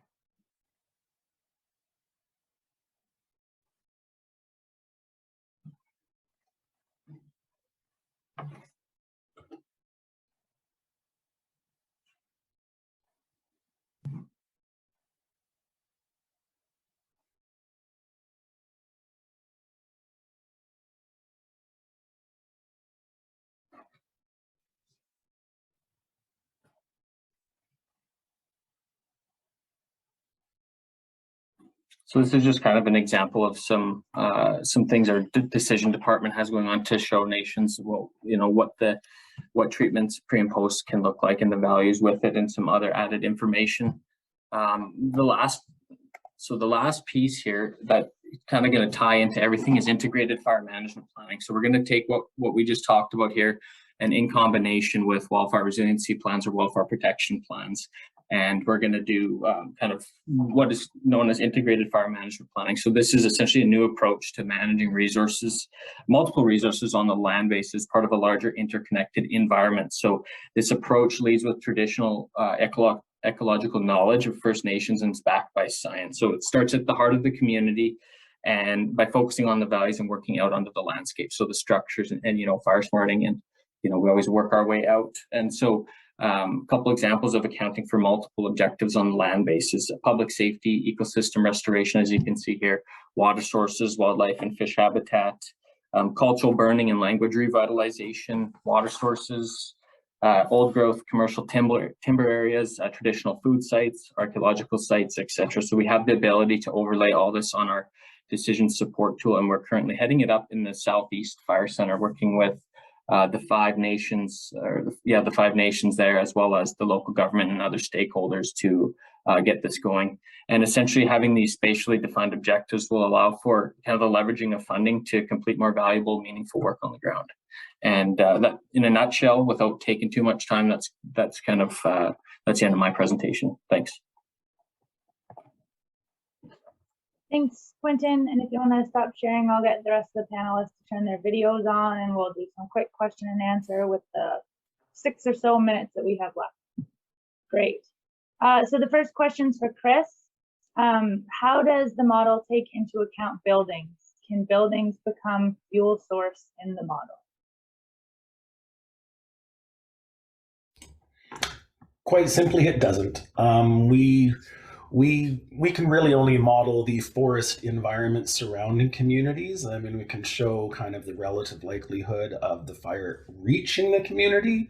What it does from that point onward isn't handled within the Burn P3 framework. However, I mean, given that we only had 7 minutes, I really wanted to be able to give a talk on numerous tools that we're working on. Once you get into that sort of domain, though, there are other fire growth modeling tools that you could consider using, such as the fire tech model, which is a 3-dimensional, like highly physics-driven fire growth model that you can investigate those sorts of things. I think it's always just, so as a generic answer, though, I think it's good to use multi-level modeling. What I mean by like multi-scalar. So I mean, using something like Burn P3 at the very coarse landscape scale to reveal some general issues and locations on the landscape that might cause you concern, and then breaking it down into a smaller part of the landscape, and then maybe using very targeted individual fire growth models to look at certain scenarios and how you might be able to manipulate fuels or, you know, other things, and then getting down to an even finer level, like using something like fire tech, where you can then start even dealing with like what happens if you prune branches to 2-meter height, or, you know, those sorts of things. So I mean, I'd like to stress that the Burn P3 concept is really a framework. It's a framework of assessment that gives you a lot of information that then leads you to other things. It isn't just the final like input, output, done, walk away, here you have your answer to the landscape. It's really a system by which you can use to investigate these things. So maybe a follow-up, and maybe this is a question for all panelists. You mentioned, Chris, about the participatory process, so that there's that need for results.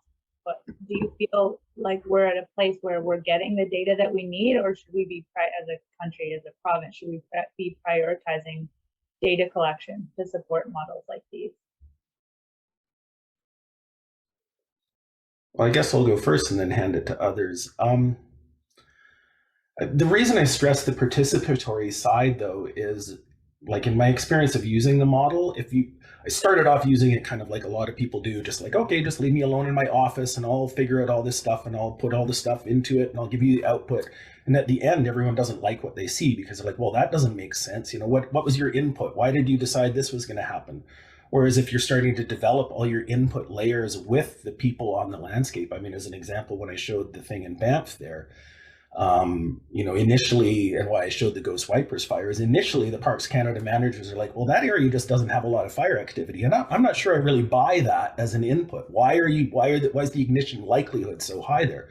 But so we dug deeper into the data, and the data supported that was an area of high fire likelihood. And then in reality, that is an area that actually burned after those conversations.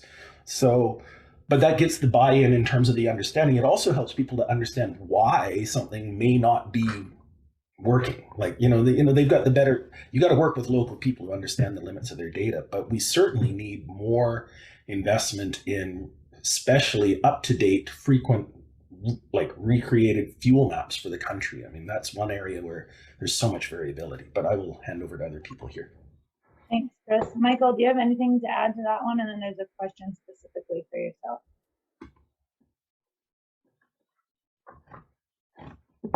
Nothing to add there.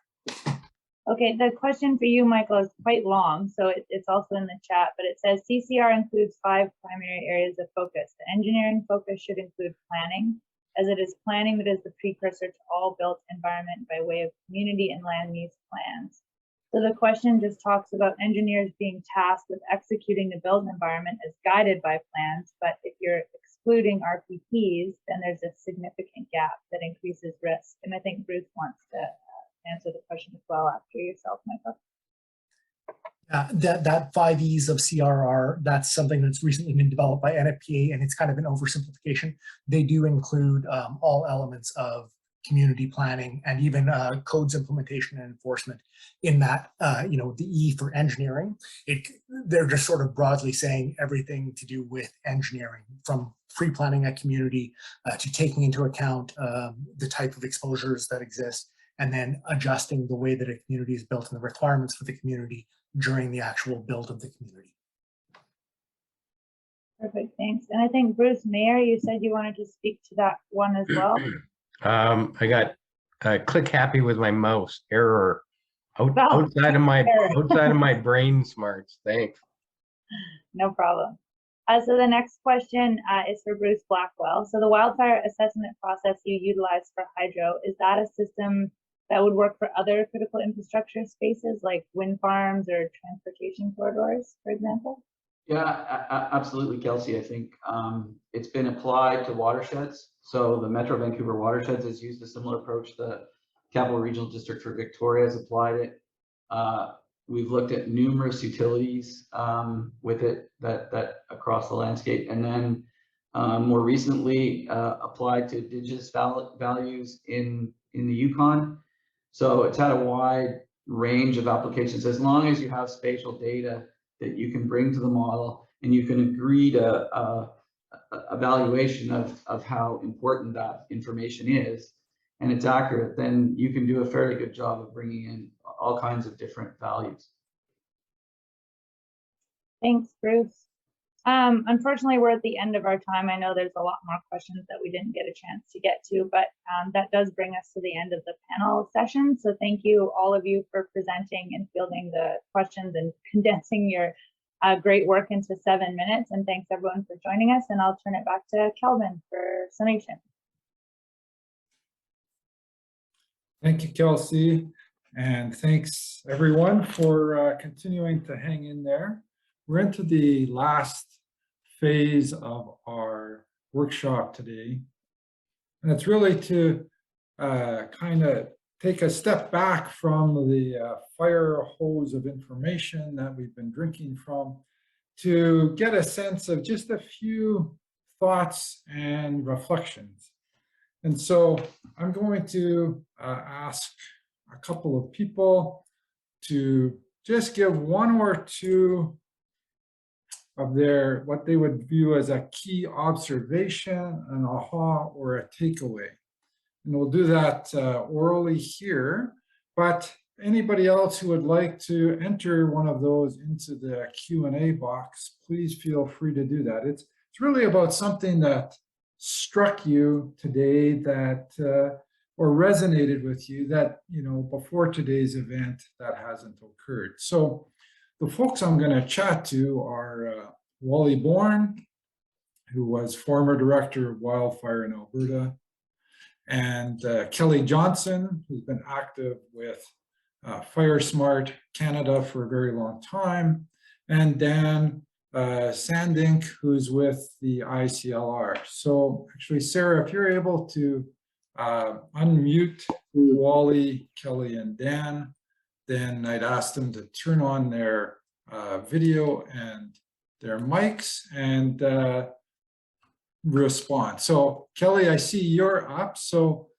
what's something that out of this that you said, gee, I hadn't thought of that, or that struck you as really, really critical? Well, I think the biggest takeaway that I've pulled out of this is something that's, you know, that's perplexed me for a long time is, you know, one, based on the probability or likelihood, particularly in the wildland urban interface, and I'll stick in that realm because there's a lot more going on. But the fact that we've got most of our large fires that we've had, the likelihood is based on, as Bruce just mentioned in his last comments, is based on the fuel modeling. And, you know, sorry, that was Bruce, that was Chris.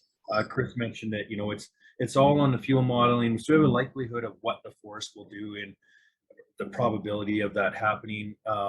We had a number of the speakers mention that that's, you know, still out there. We're still challenged with that.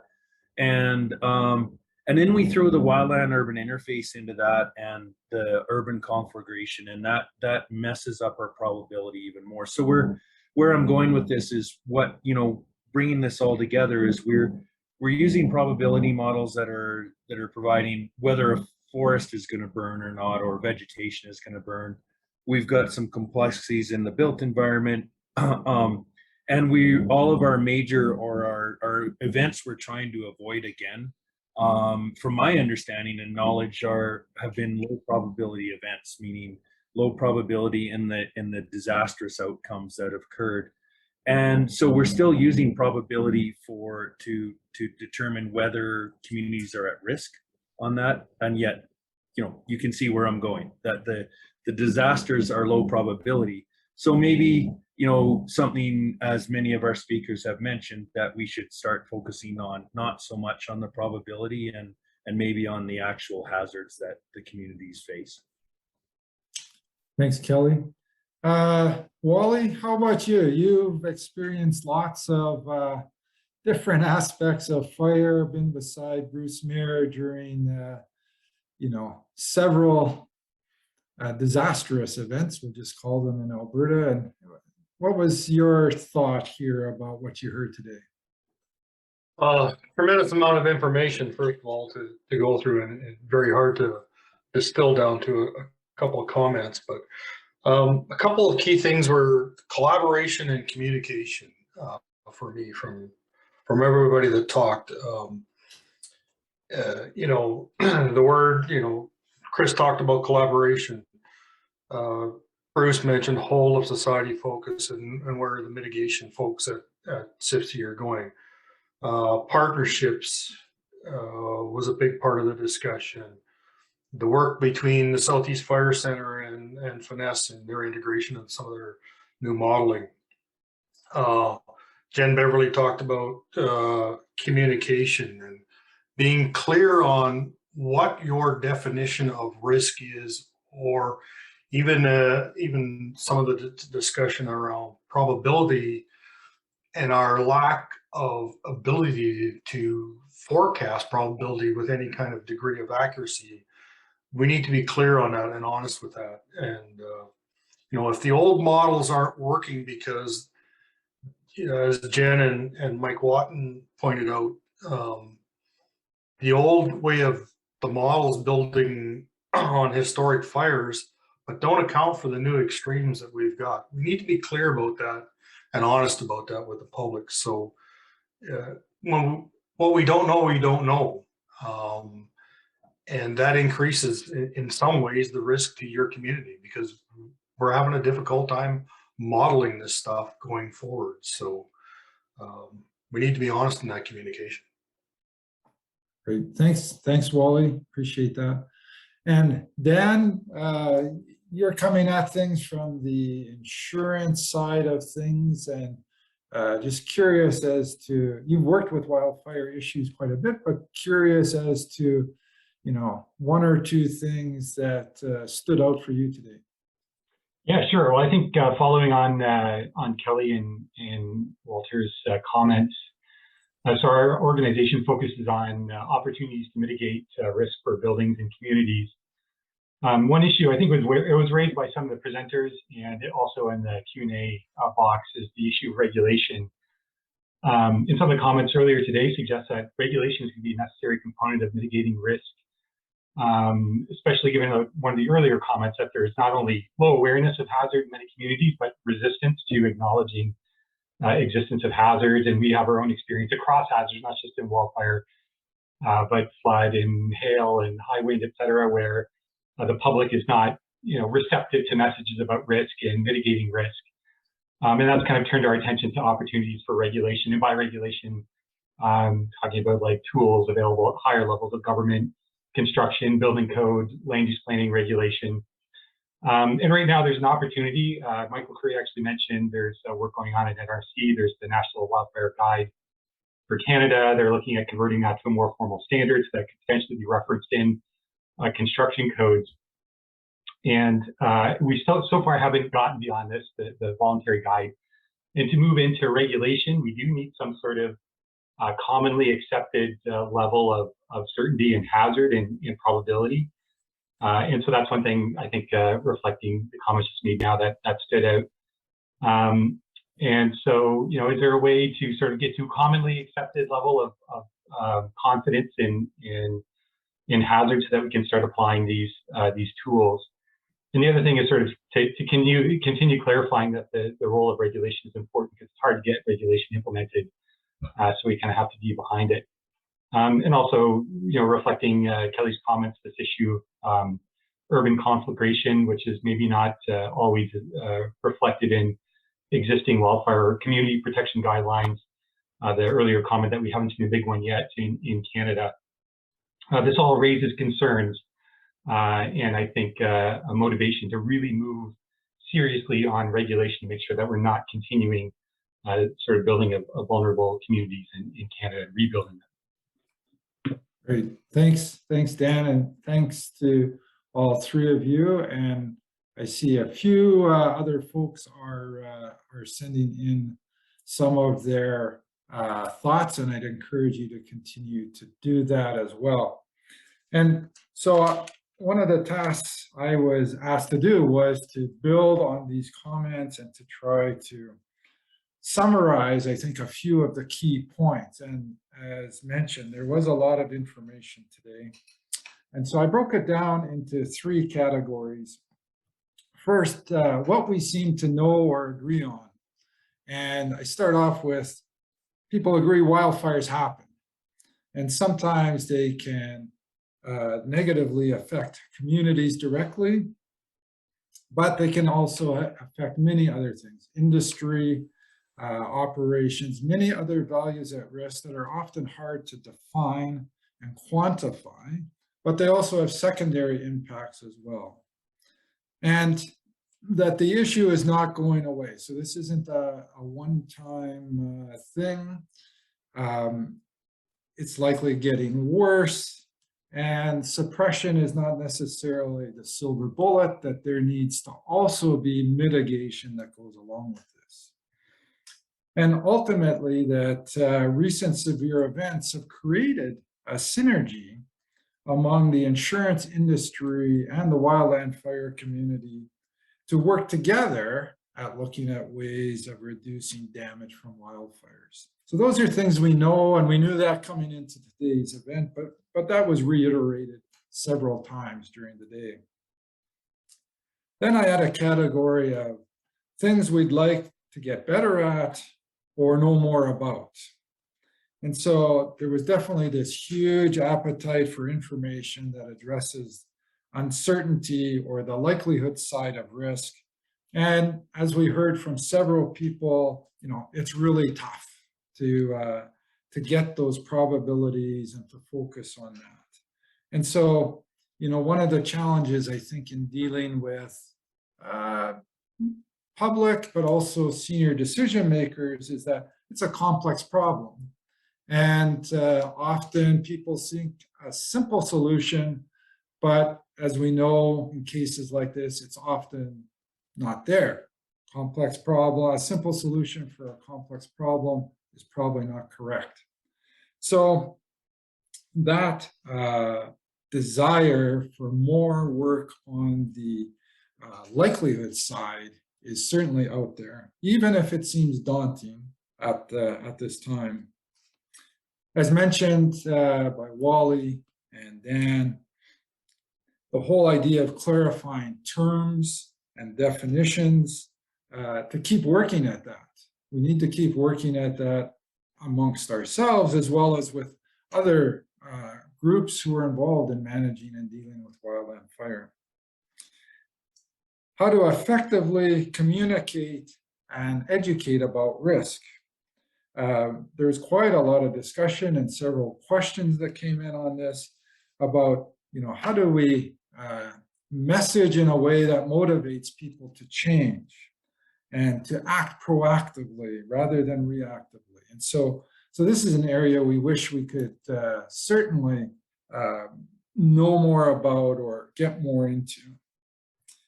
And then the one other part that I thought there was quite a bit of discussion on was around the modeling and what's needed for making decisions and the desire to get under the hood of these models, to really see what are the assumptions, what makes them tick, and to gain insights. And, you know, really, I think Dennis is the one who said it's important to provide insights to inform decisions, but not necessarily make those decisions, you know. And so I think that kind of diving into that is another area where I heard lots to be done.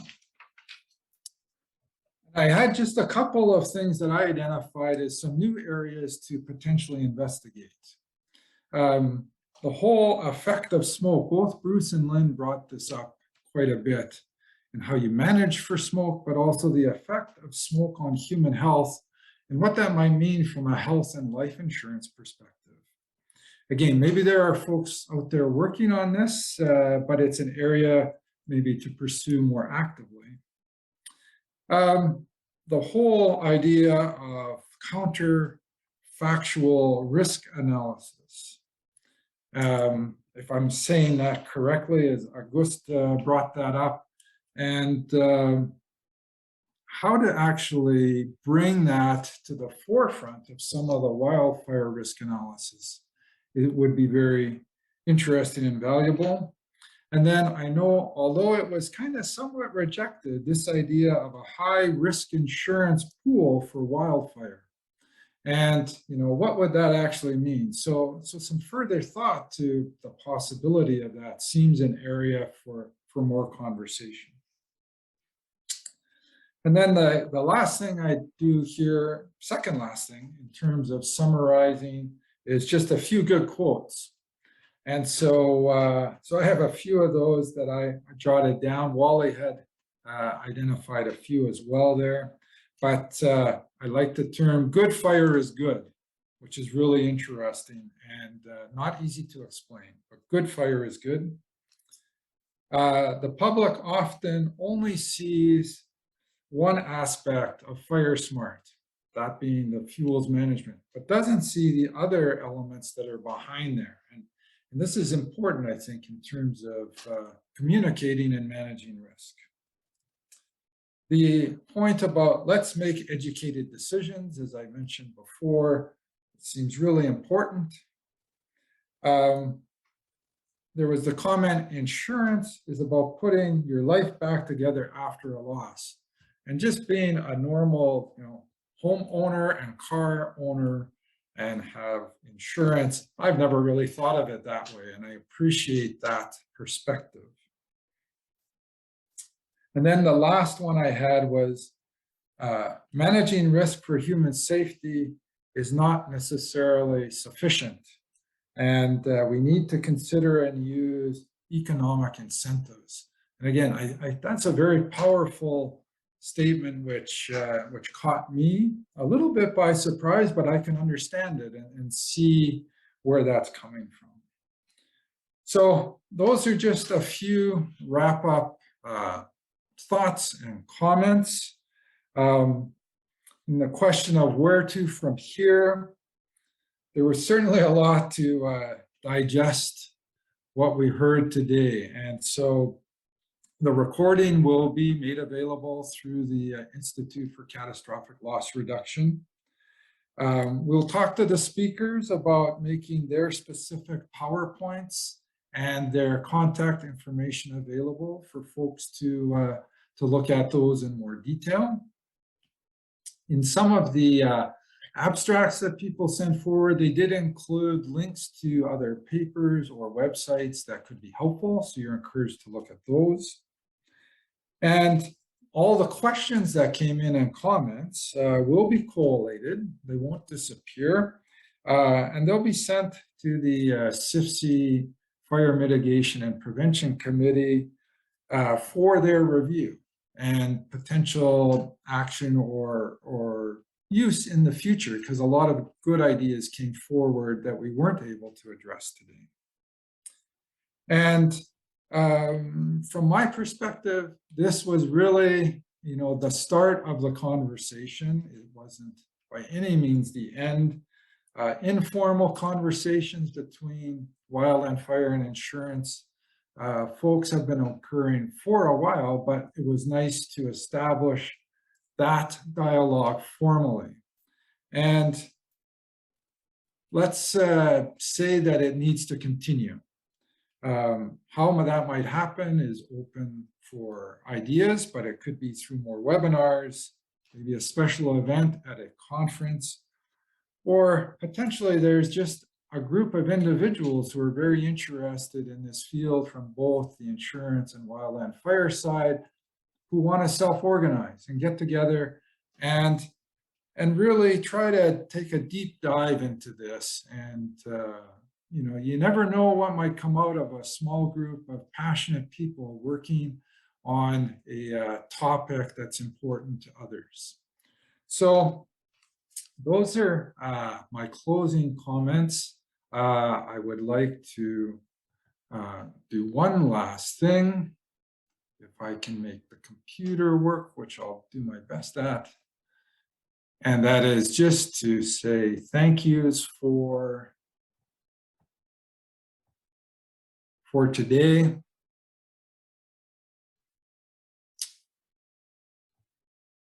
There we go.